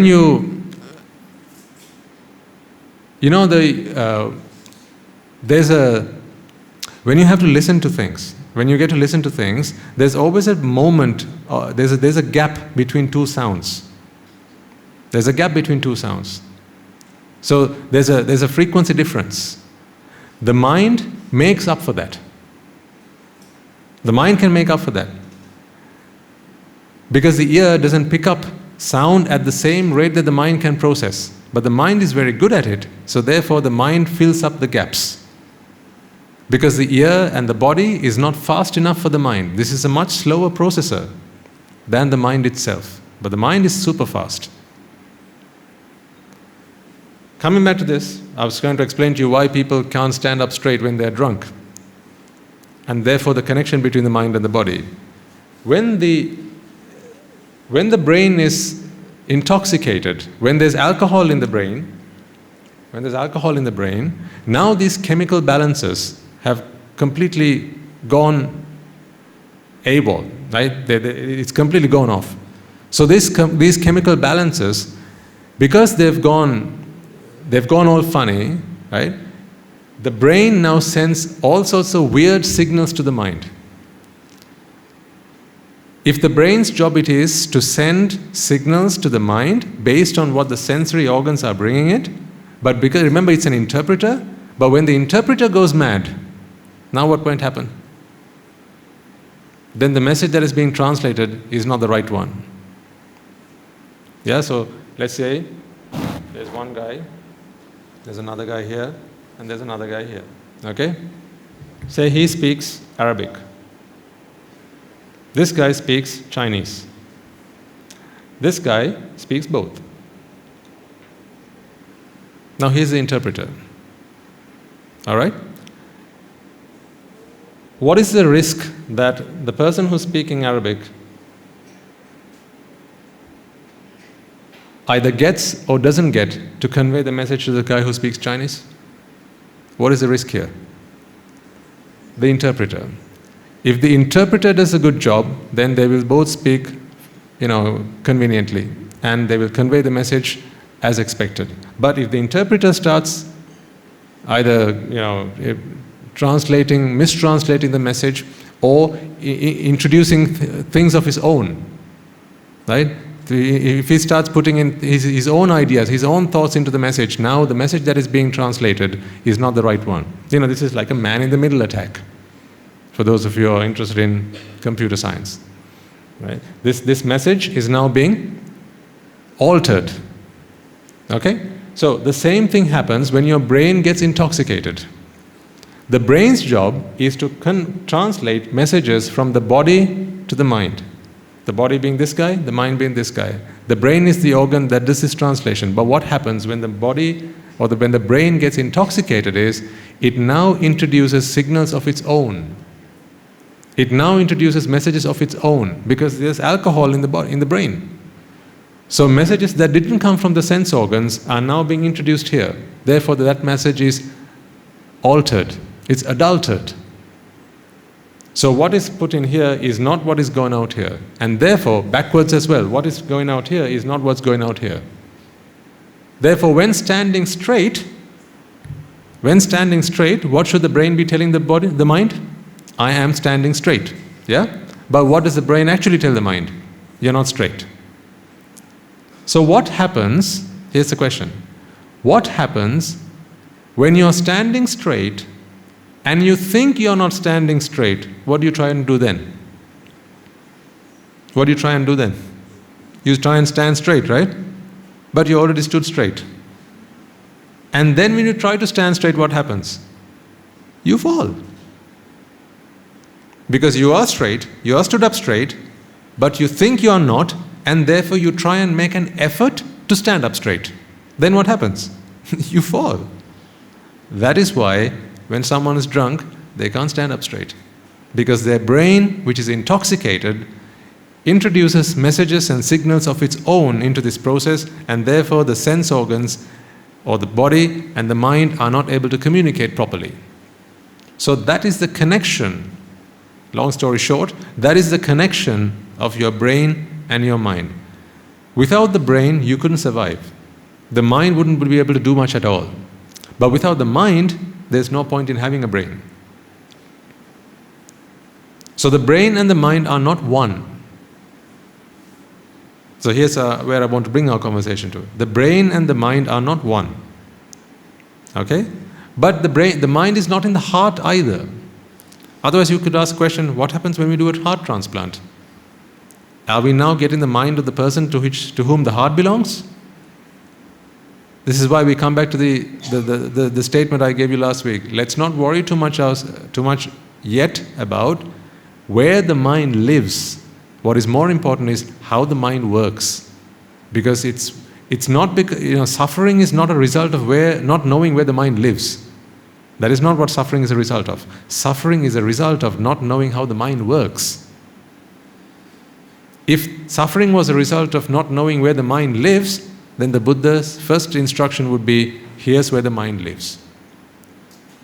But the Buddha didn't speak of that much. What he taught us was how the mind works, because that is what a suffering is a result of. When we don't understand how the mind works, we suffer. Right. Let's come back to this. So we have the eye, we have the object, light on the eye, signal,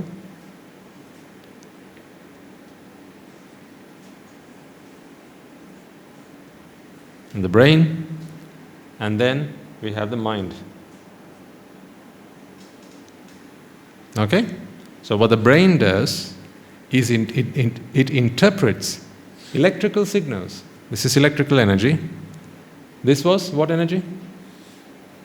Light energy, electrical energy, but the mind is mind energy. You see, there has to be a conversion here, because the mind does not interpret light energy. The mind cannot interpret electrical energy. The mind can only interpret mind energy. The brain is the device that converts electrical impulses, electrical energy to mind energy. So when the brain does that, now this message is encoded in mind energy. It's like, when you can code binary to hexadecimal, right? If we've done it in maths and in computer science, right? You encode things from zeros and ones to decimal to hexadecimal and so on. It's just encoding.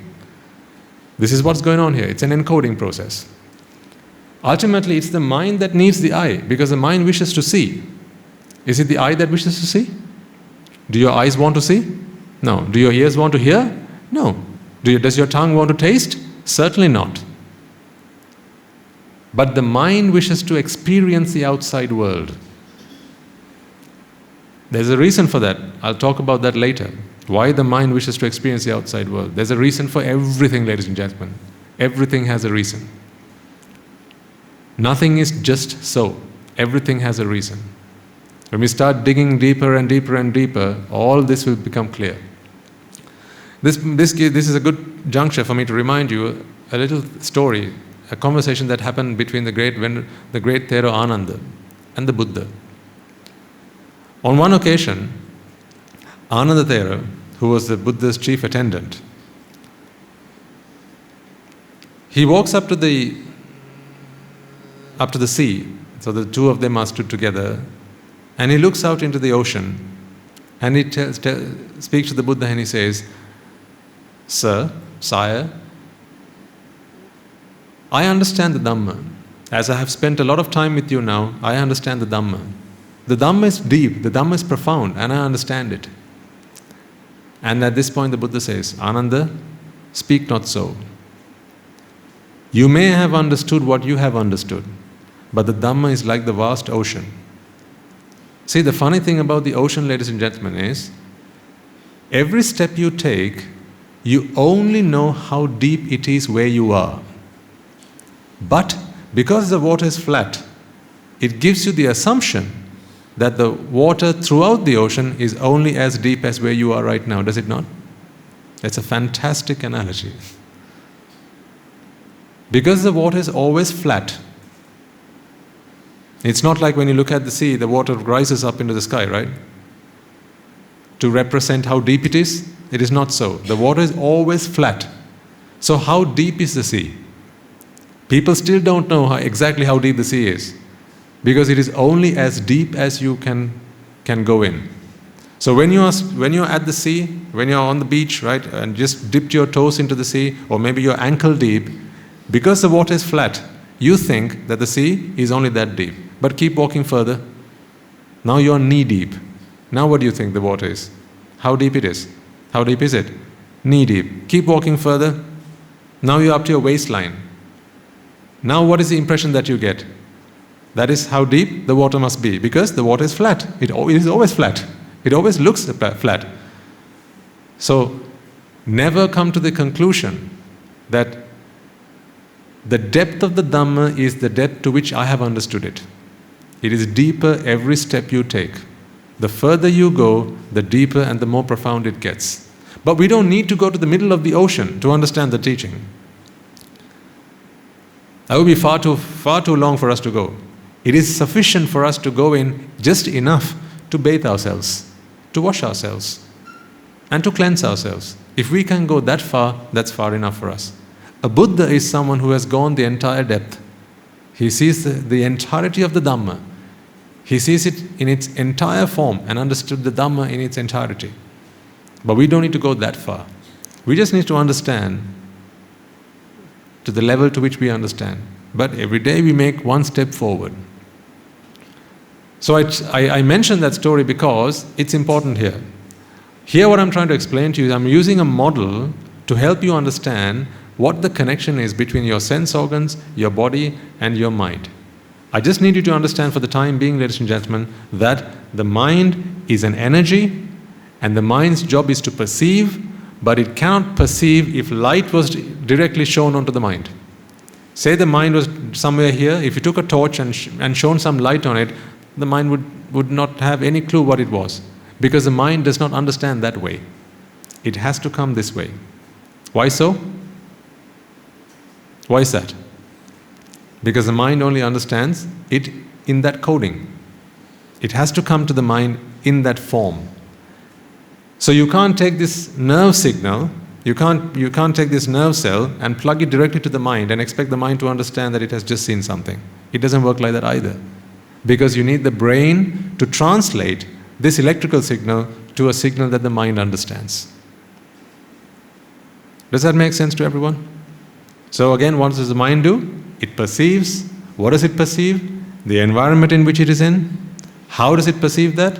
Through the sense organs, the eyes, the ears, the tongue, the nose, the body, and the mind itself, which is able to generate its own thoughts through memory, with the help of memory.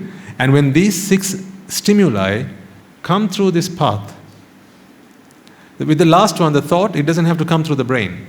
The mind can take it on its own. It doesn't have to come through the brain. So that can do that.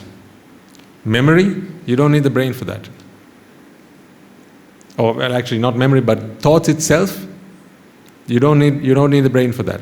It can think its own thoughts. Okay? So, but the remaining 5, it has to come through this path.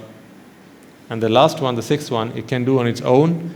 Collectively, all this is to feed the mind stimuli. And when a stimulus reaches the mind, it perceives.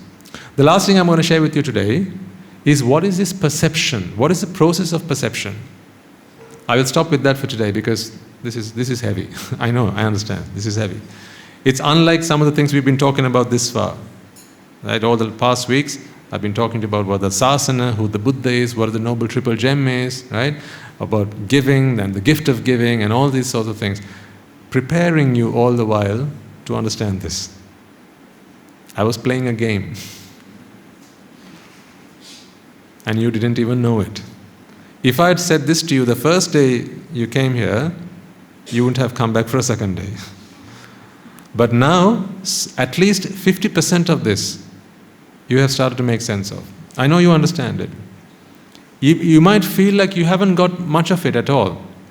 But I know at least 50% of this you will have understood. There will be some here who will have understood every word I've said. There will be some here who will have understood 80% of what I've said. Maybe some 20, right? But you will all have understood something. That's what I said. I want all of you to walk away with something. But over the coming weeks, we'll build on top of this. I'll give you further examples, further metaphors and similes to help you further digest this. And that's okay. Let's take our time. I am 6 years in the making. What do you expect? Come here for 6 weeks and understand all of this? Let's leave that to time. And let our teachers do that part. Our job is to bring ourselves here. So, the last thing I want to leave you with is, what is this perception process? Here's the thought moment. You know that this was triggered by a stimulus that came from the brain.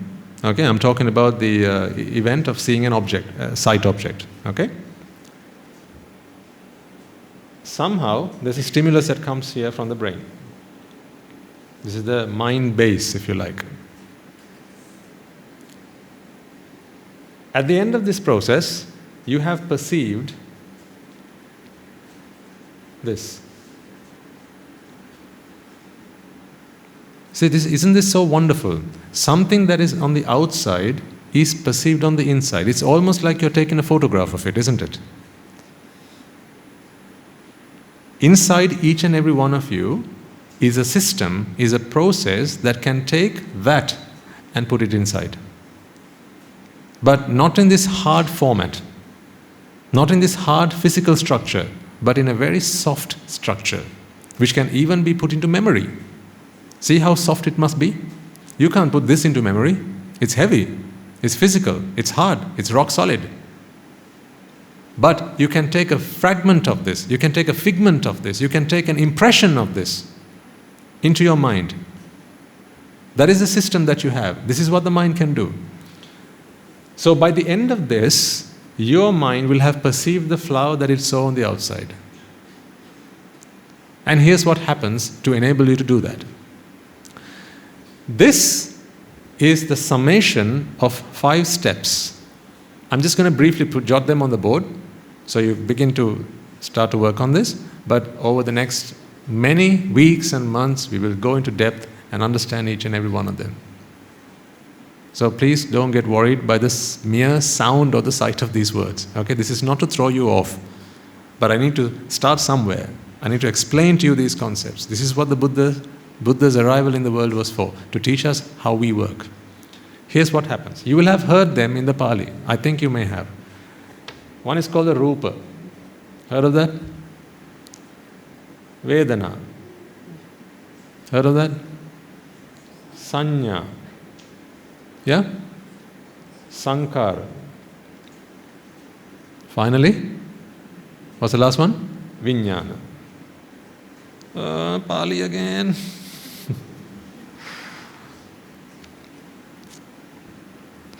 I'll give you simple words to understand them. You can forget the Pali if you want after that. You don't need to. You don't need to memorize the Pali. Think of Rupa as receiving. Because for the mind to perceive this object, the first thing it has to do is what? Receive. So think of Rupa as receiving. When you're at home doing something, someone walks up to the front and goes, that's a knock you hear on the door. What do? You walk up to the front door and then you open it. You open it and then you do what?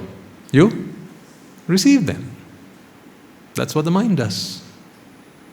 Whatever object is dropped here by the brain, the mind receives. Because it has to receive it before it can do its analysis on it. This function, ladies and gentlemen, is the analyzing. It is the analyzing of that object that was received. That is why the Buddha says, Aramana, Vijanana, Lakkanam, Chittam. Don't say that, Swaminatha.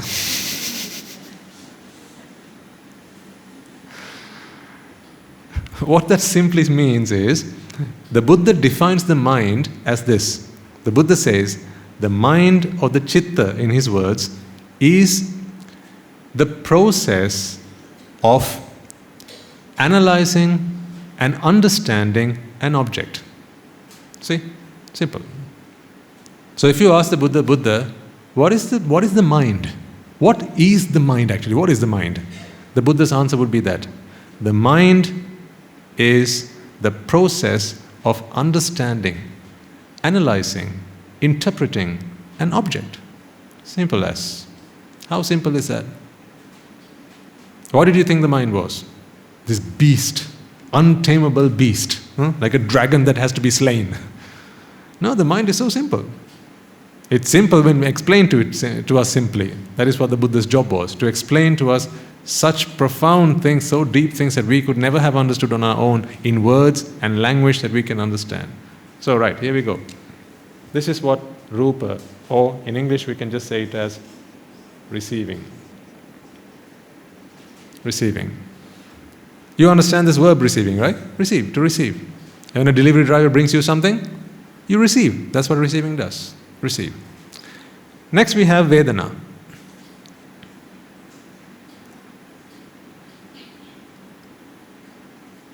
Vedana. What do you think Vedana is?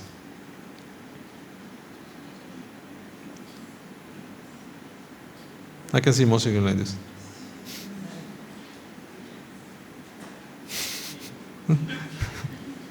What's that? Are you itchy or something?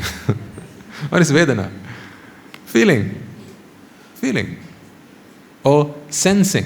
Sensations. Okay? Sensing something. When you sense something, that is Vedana. To sense. To feel, to sense, that sort of thing. So next you have receiving. What was the word we use? Sorry? Registering. Registering. I like to use the word registering. The reason I use this word registering is because once you have received something, you need to register that something has been received before you start opening it up and analyzing it and checking it and seeing what's inside and so on. It registers with you. So it's like, when someone walks through the door, you mark the register. One guy walked in through the door. Register. It's that sort of thing. You register. It has registered in your mind that something has happened. The mind still doesn't know what has happened. We haven't got that far yet. But it knows that something has happened. It's like when the delivery driver brings in a package, you open the door, you take the package, so you have now received it, and then what do you do next? Sir, please could you sign here? They asked you to do that, right? You sign it. By signing this piece of paper or the machine that he presents to you, what have you done now? You have registered that the package has been received. So at this point, you can no longer deny that a package was delivered to you after you've signed it. And they can't deny that it was delivered to you. You can't deny that you have accepted it. That is what the signature is for. Proof of delivery. Think of registering as that. That is what Vedana is. Proof of delivery. Simple enough. Proof of delivery. Take it very simply. That is what Vedana is. Next up we have Sanya. Now what is Sanya? What do you do after you sign for the package? You say, thank you very much, close the door, and you bring it in and you put it on your table. What's next? What do you do next? You open it. You open it. Sometimes you might give it a shake. If it says fragile, you probably not do that. But you open the package. Why do you open the package? To do what? To find out what it is. To find out what it is. That is why Sanya I like to refer to as recognize. To recognize. So receiving, registering, recognizing. So you've got 3 R's so far.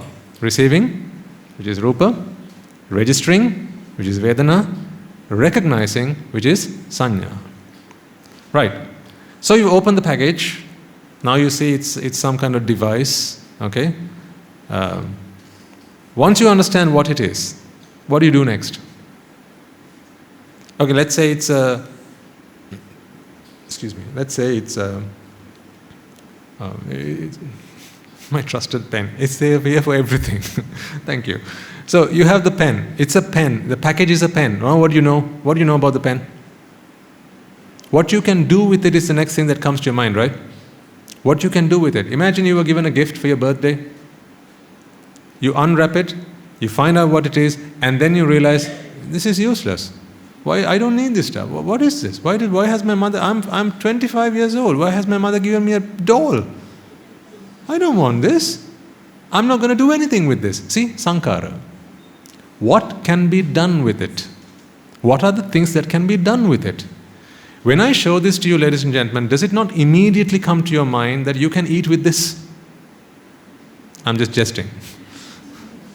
I'm proving the point to you. Of course you don't think that you can eat with it. What you know is you can write with it. When you perceive this pen, doesn't the fact that you can write with it come as part and parcel of your perception? It comes as part of the package, right? I show this to you, you're never going to say, let's put some water in it and drink with it. You're not going to say that. You say, this is to erase the board with. This is a duster. When you say the word duster, you already know what purpose this is for. That purpose is Sankara. Recognizing the purpose behind an object. Sometimes you may not know it. What happens if you don't know it? Let's say this is the first time I've shown you something like this. Then what is the purpose? You don't know this. You don't know that this is a pen. It's an unknown object, but I tell you it's a pen. I've given it a name, but you still haven't been told what to do with it. So what do you have to do with it? Get to know it. That is what you have to do with it. See, there's always something to do with everything. If you don't know what it is, then the thing to do with it is get to know it. If you know what it is, then that is what you do with it. Make sense? Alright. So that is what Sankara is. Sankara is the purpose behind that object. What it's used for, what it can do, and so on. So, therefore, I like to refer to that part as Sankara as response. What is your response to it? How do I interact with it? That is my response to it. How would it respond to me, and how might I respond to it? Now, I could have used different words, but the reason I went for this is because they all start with an R. It's just easier to remember. My job is to try and make the Dhamma as simple as it is, so that you all who don't get the privilege of living the life that I do for 6 long years at the feet of my teacher, doing nothing other than practicing the Dhamma, you only get to do this once a week. It is my job to try and simplify this as much as I possibly can, so that when you come here once a week, you can still understand and take away what I have worked so hard to cook. So this is a takeaway. That's the beauty of a takeaway, right? The chef does all the cooking, you just have to take it away. So who gets the better deal? Right. So that is what response is. That is what sankhara is. Finally we come down to vijnana. That's the last part. Vijnana. So that's vijnana there. Vijnana is ultimately perceiving. Perceiving. You can think of vijnana as the summation of all this. Once again I go back to the first example, the original example. I ask you what this is. You tell me it's a pen. For you to be able to say this is a pen, don't you see now all of these things must have happened in your mind? First, the object should have been received. Right, let's slow it down. Let's slow it down, like really slow it down. Okay, I ask you to open your eyes. You open your eyes. I put this object in front of you. Now, light rays bump on this, bounce off of this and go into your eye, through your retina, through your brain, onto your, that interpretation happens into your mind. And now, a thought is ready to arise. To do what? To perceive this. So the moment this electrical signal that came from the brain or to the brain, and then from the brain to the mind base, which is where the mind arises, when that happens, ladies and gentlemen, that is the point where reception happens. Reception of what? The object. Okay? But do you know it's a pen just yet? Have you given it a name just yet? No. Do you know what to do with it just yet? Not yet. It has just been received. And then what happens next? You register. You register the fact that an object has been received. Up next we have recognize. Now you begin to recognize this. And when recognition happens, you need to go into memory. So here also you drop into memory from time to time. That's why we call it recognize. That's what recognize is. To recognize. Cognition is to know. Recognize is to use what you already know, to get to know. So therefore the re part happens by using memory. Okay? Fragments of memory. That's where you can recognize this and you say this is a pen. By the time you say this is a pen, sanya has happened. Meaning the recognition of it. Next up you know what this is used for. You know this is used to write, and you know it's used to write on a whiteboard, not on a piece of paper. All of this comes with sankhara. Now when you add up all those things, you can perceive that this is a pen. See, this is how your mind tells you what the objects are that you see around you.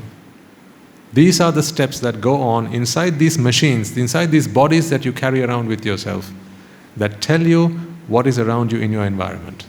This is the process of the mind.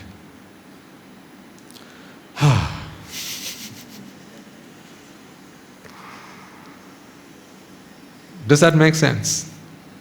This is the first lesson, so that's all right. I'll go over this time and time again. Next week I'll bring further examples. We'll talk about this as many times as is required. So please don't lose hope. Right? For some of you, this might have been a little bit heavy. That's okay.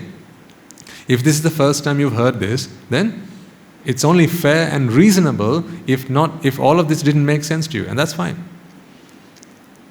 I don't expect this to make complete sense to you until you've listened to it the 100th time. So that to give you an impression of how long I expect you to listen to this before it actually fully starts making sense to you. So we have Rupa, Vedana, Sanya, Sankhara and Vijnana. If you like the Pali terms, you can refer to it as that, or if you like the English terms, these are not perhaps terms you'll find in the dictionaries. I made them up just so that I can explain things easier. Because to me, this is what Rupa means, receiving. There are, of course, other ways you can translate them. There are other labels you can give them, other words you can use to describe them. But just for the purpose of our discussions, it just made sense to call it as receiving. Because it's simple. You understand what it means. There are all other types of Rupa as well. But I don't want to get bogged down in all that detail just yet. Do you want me to give you the full weight of the Dhamma, or do you want me to help you just walk the path just enough to get you across suffering and into Nibbāna? Which one do you prefer? There you go. I don't want us to do you a disservice. I don't want to confuse you even more. That's why I said when you come here, leave what you know outside for a second, and it'll be there when you're about to leave. Right? Because when you come here, I wish for you to come with a blank canvas. and allow me to paint the picture of Nibbāna.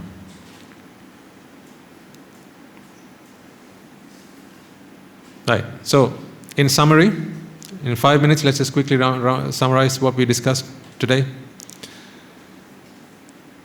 The question was, who are you? And then we quickly jump to, what are you? So what are you? Body and mind. We understand the body. The doctors teach us about the body. So the body is not really anything for us to worry about. The body is the body. Then we started to talk about the mind. I asked you the question, what is the mind? And now we understand the mind is the instrument which perceives. What does it perceive was the next question. It perceives things that go on around us. What are the things that go on around us?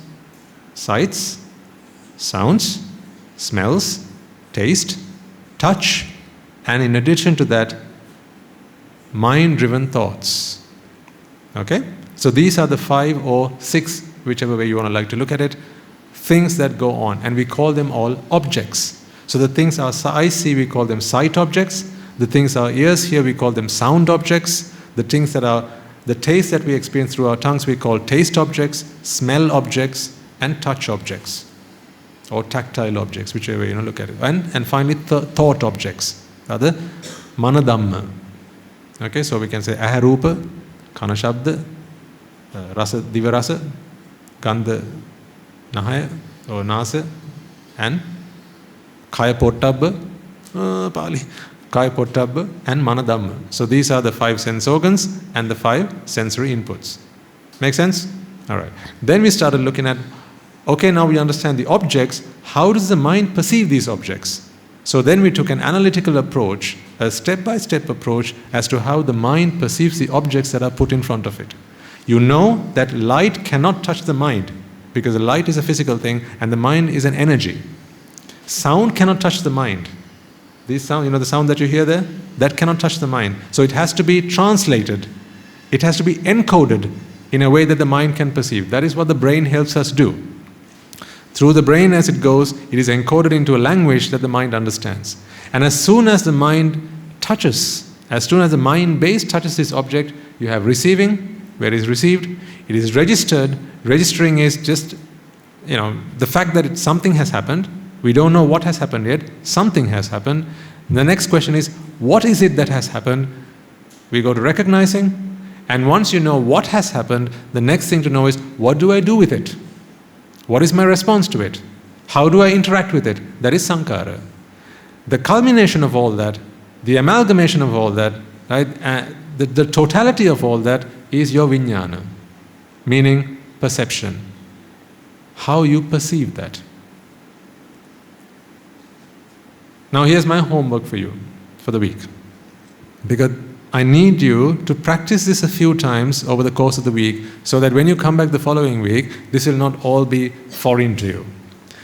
Over the course of the next week, ladies and gentlemen, at least on 5 occasions, if you can, please, on 5 occasions, take a moment to reflect on how this works in your mind. So for example, perhaps you can do all 5 on your way home if you wish. As you drive out, right, you see a vehicle pass by. See if you can see this process happening. Try and reflect on the mind working through this process. The eye sees the vehicle through the brain, which encodes it into a language that the mind can understand. And when the mind base receives it, it registers it, that an event has happened in the outside world. Just an event. We don't know what the event is just yet. For that, it has to jump into the next step, which is recognizing that event. To recognize that event, the fact that you know it's a car means it has to go into memory and pick all that information out. So it is a recognition. Yeah, it's a recognition. So that is the recognizing part. Then we come to the sankhara, the response part. You know that you have to wait until the vehicle passes. Or you know you have to get into it. Or you know you have to put your arm out and ask it to stop. See, these are the responses that you might have with a vehicle. And you know that a vehicle can move. That is all part and parcel of your sankhara about that object. And the totality of all that is your perception that it is a vehicle. All that combined, amalgamated, is your perception that it is a vehicle. So I ask you, on 4 or 5 occasions at the very least, if you can try and reflect on this process that happens in your mind, you will begin to apply what you have learned here. That application is what's going to help you take the next step forward as you come back again the following week. So I do apologize if this has been a little bit too heavy, but I had to I had to break this to you at some point. I think by now we are in the 12th or 13th sermon, if I'm not mistaken, right? So I had to give you this at some point, and the fact that you've been coming along for this long means you're in for the long run. So if you're in for the long run, then I don't have anything to fear. So I can with confidence now expound this teaching to you and help you learn about yourself and understand who you really are. Right, before I conclude, I have one thing to show you. Last week, you all visited the monastery. At least most of you were able to make yourselves vacant, free on a Saturday for the Dakineyo event that we had at the monastery. And I think there were some of you who were not able to make it because of various obligations, duties, responsibilities, and so on, commitments that you must have made previously. So our Anagarika Mahatyas at the monastery, with the help of our Swamin Wahanses, they compiled a short video clip. They wanted to show it to you so that you could all rejoice once again in the meritorious deed that you all did collectively. So the regular listeners that come to the monastery on a Saturday, as well as, what do you call the Rajagirians? Or is it Rajagiriyites? So collectively, we are all the English servant group of the monastery, and you all got together and engaged in this wonderful meritable deed. And I think they've managed to get some clips of some real highlights of the event, which I think you will all rejoice as you watch them. Just take a moment to think about how you have managed to give the gift of giving. So I'd like you to watch that for a moment, and as you do so, rejoice in this wonderful and meritorious deed that you all were able to do collectively as one team.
I certainly did. Just watching how wonderful it is when kind-hearted people get together, come together, and do what they can for those who are less capable. Especially to see those young men, the young children, handicapped, both physically and mentally. They would never have been able to, in their wildest dreams, organize an event like that. They would never have been able to do so. They would never have been able to invite a Swamin Wahanse, let alone organize an event of that scale and take alms and offer it, or anything of that sort. Did you see, even when offering the pirikara, someone had to help them to do that? But what you have done is you've enabled them, something that they would never have been able to do on their own. You have enabled them to do that. That is why I say, you are giving the gift of giving. I was so happy and elated just as I watched it, as those clips were stitched together and the video was made, and they came and showed it to me this morning. Thank you so much for all that you have done as a team, as one team united, to help make a difference and a change in the lives of many people. You must be very happy about what you've done, rejoice in it, and by the power of all those merits you have all acquired in supporting each other, in encouraging each other, inviting others, bringing members of your family, by perhaps sparing a seat in your vehicle so that someone else could also come with you. And I was quite happy, I was delighted to see how some people were sharing the pirikara between each other and saying, "Madam, you can go and offer it." Yes, I took it to offer it myself, but why don't you? That is how things are done at our monastery. Even our devotees, they always look after each other. We have that culture at our monastery. We always like to look after each other, to make sure and help ensure that people feel at home. Because that becomes home eventually for a lot of people. But for that to happen, you must feel that it is home on the first day you set foot, right? Because the first impression can last a lifetime. That has today become my home because of the people who were there to receive me when I went there the first time.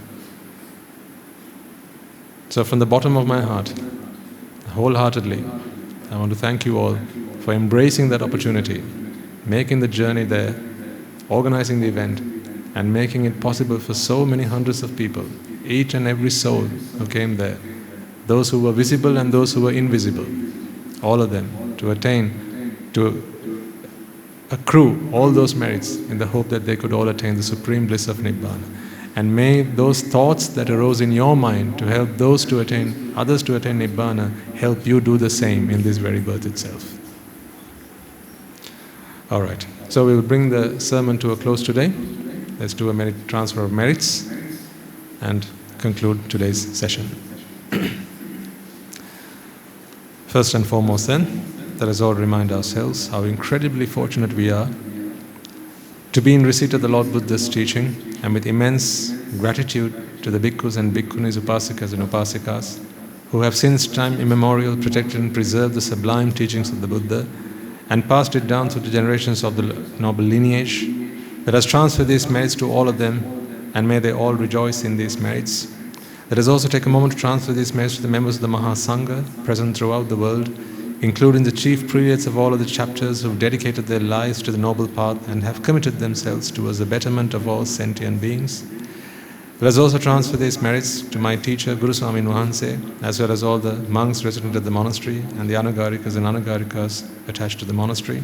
Let us also transfer these merits to all those monks and nuns resident in your local temples and nunneries who have always been by your side through thick and thin, come rain or shine. Let us also transfer these merits to those who make great efforts to disseminate the teachings of the Buddha, be that by translating these talks, sharing them out with others, or inviting others to join them.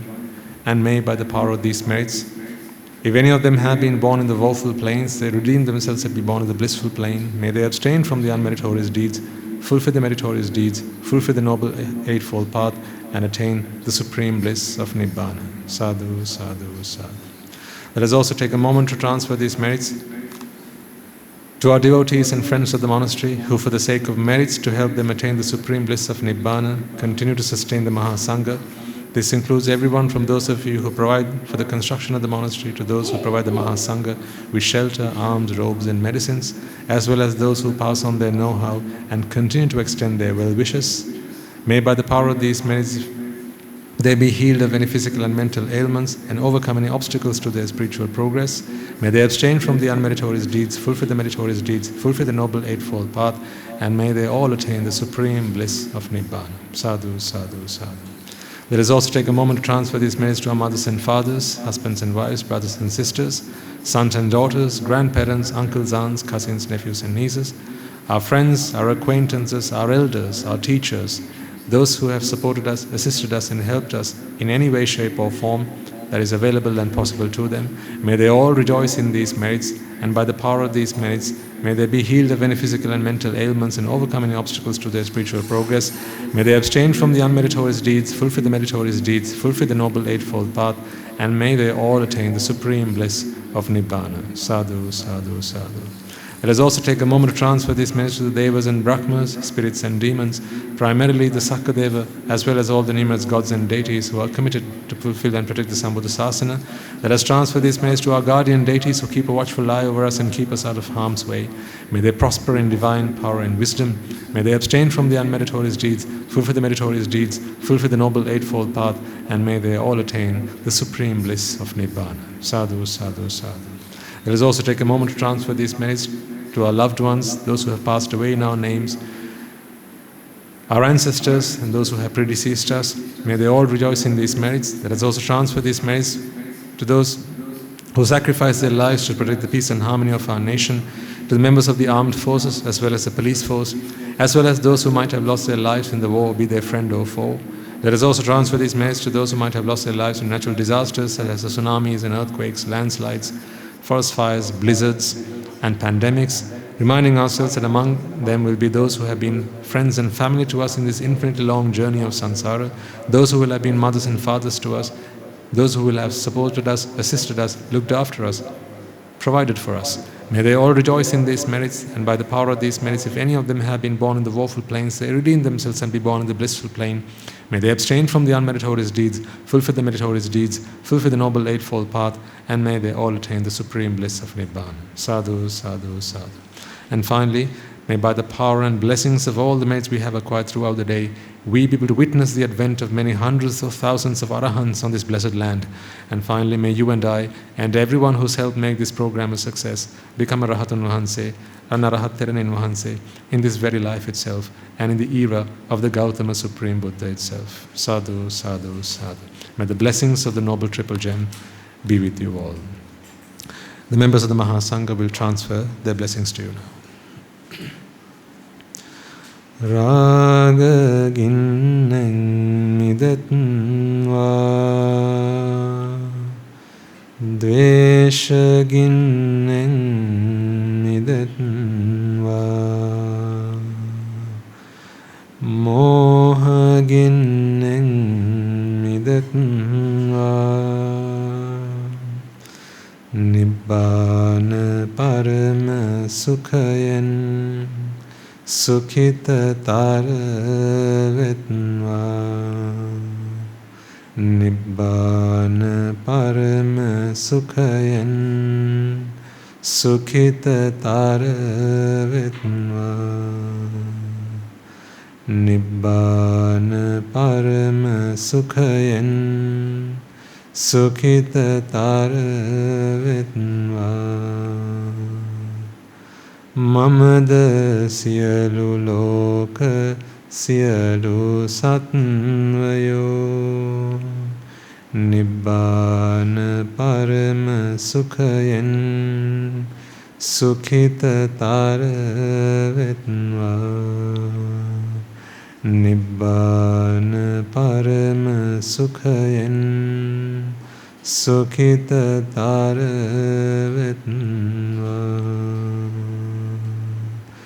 Rajagiriya niveva Dveshagiriya niveva මෝහගිනි නිවේවා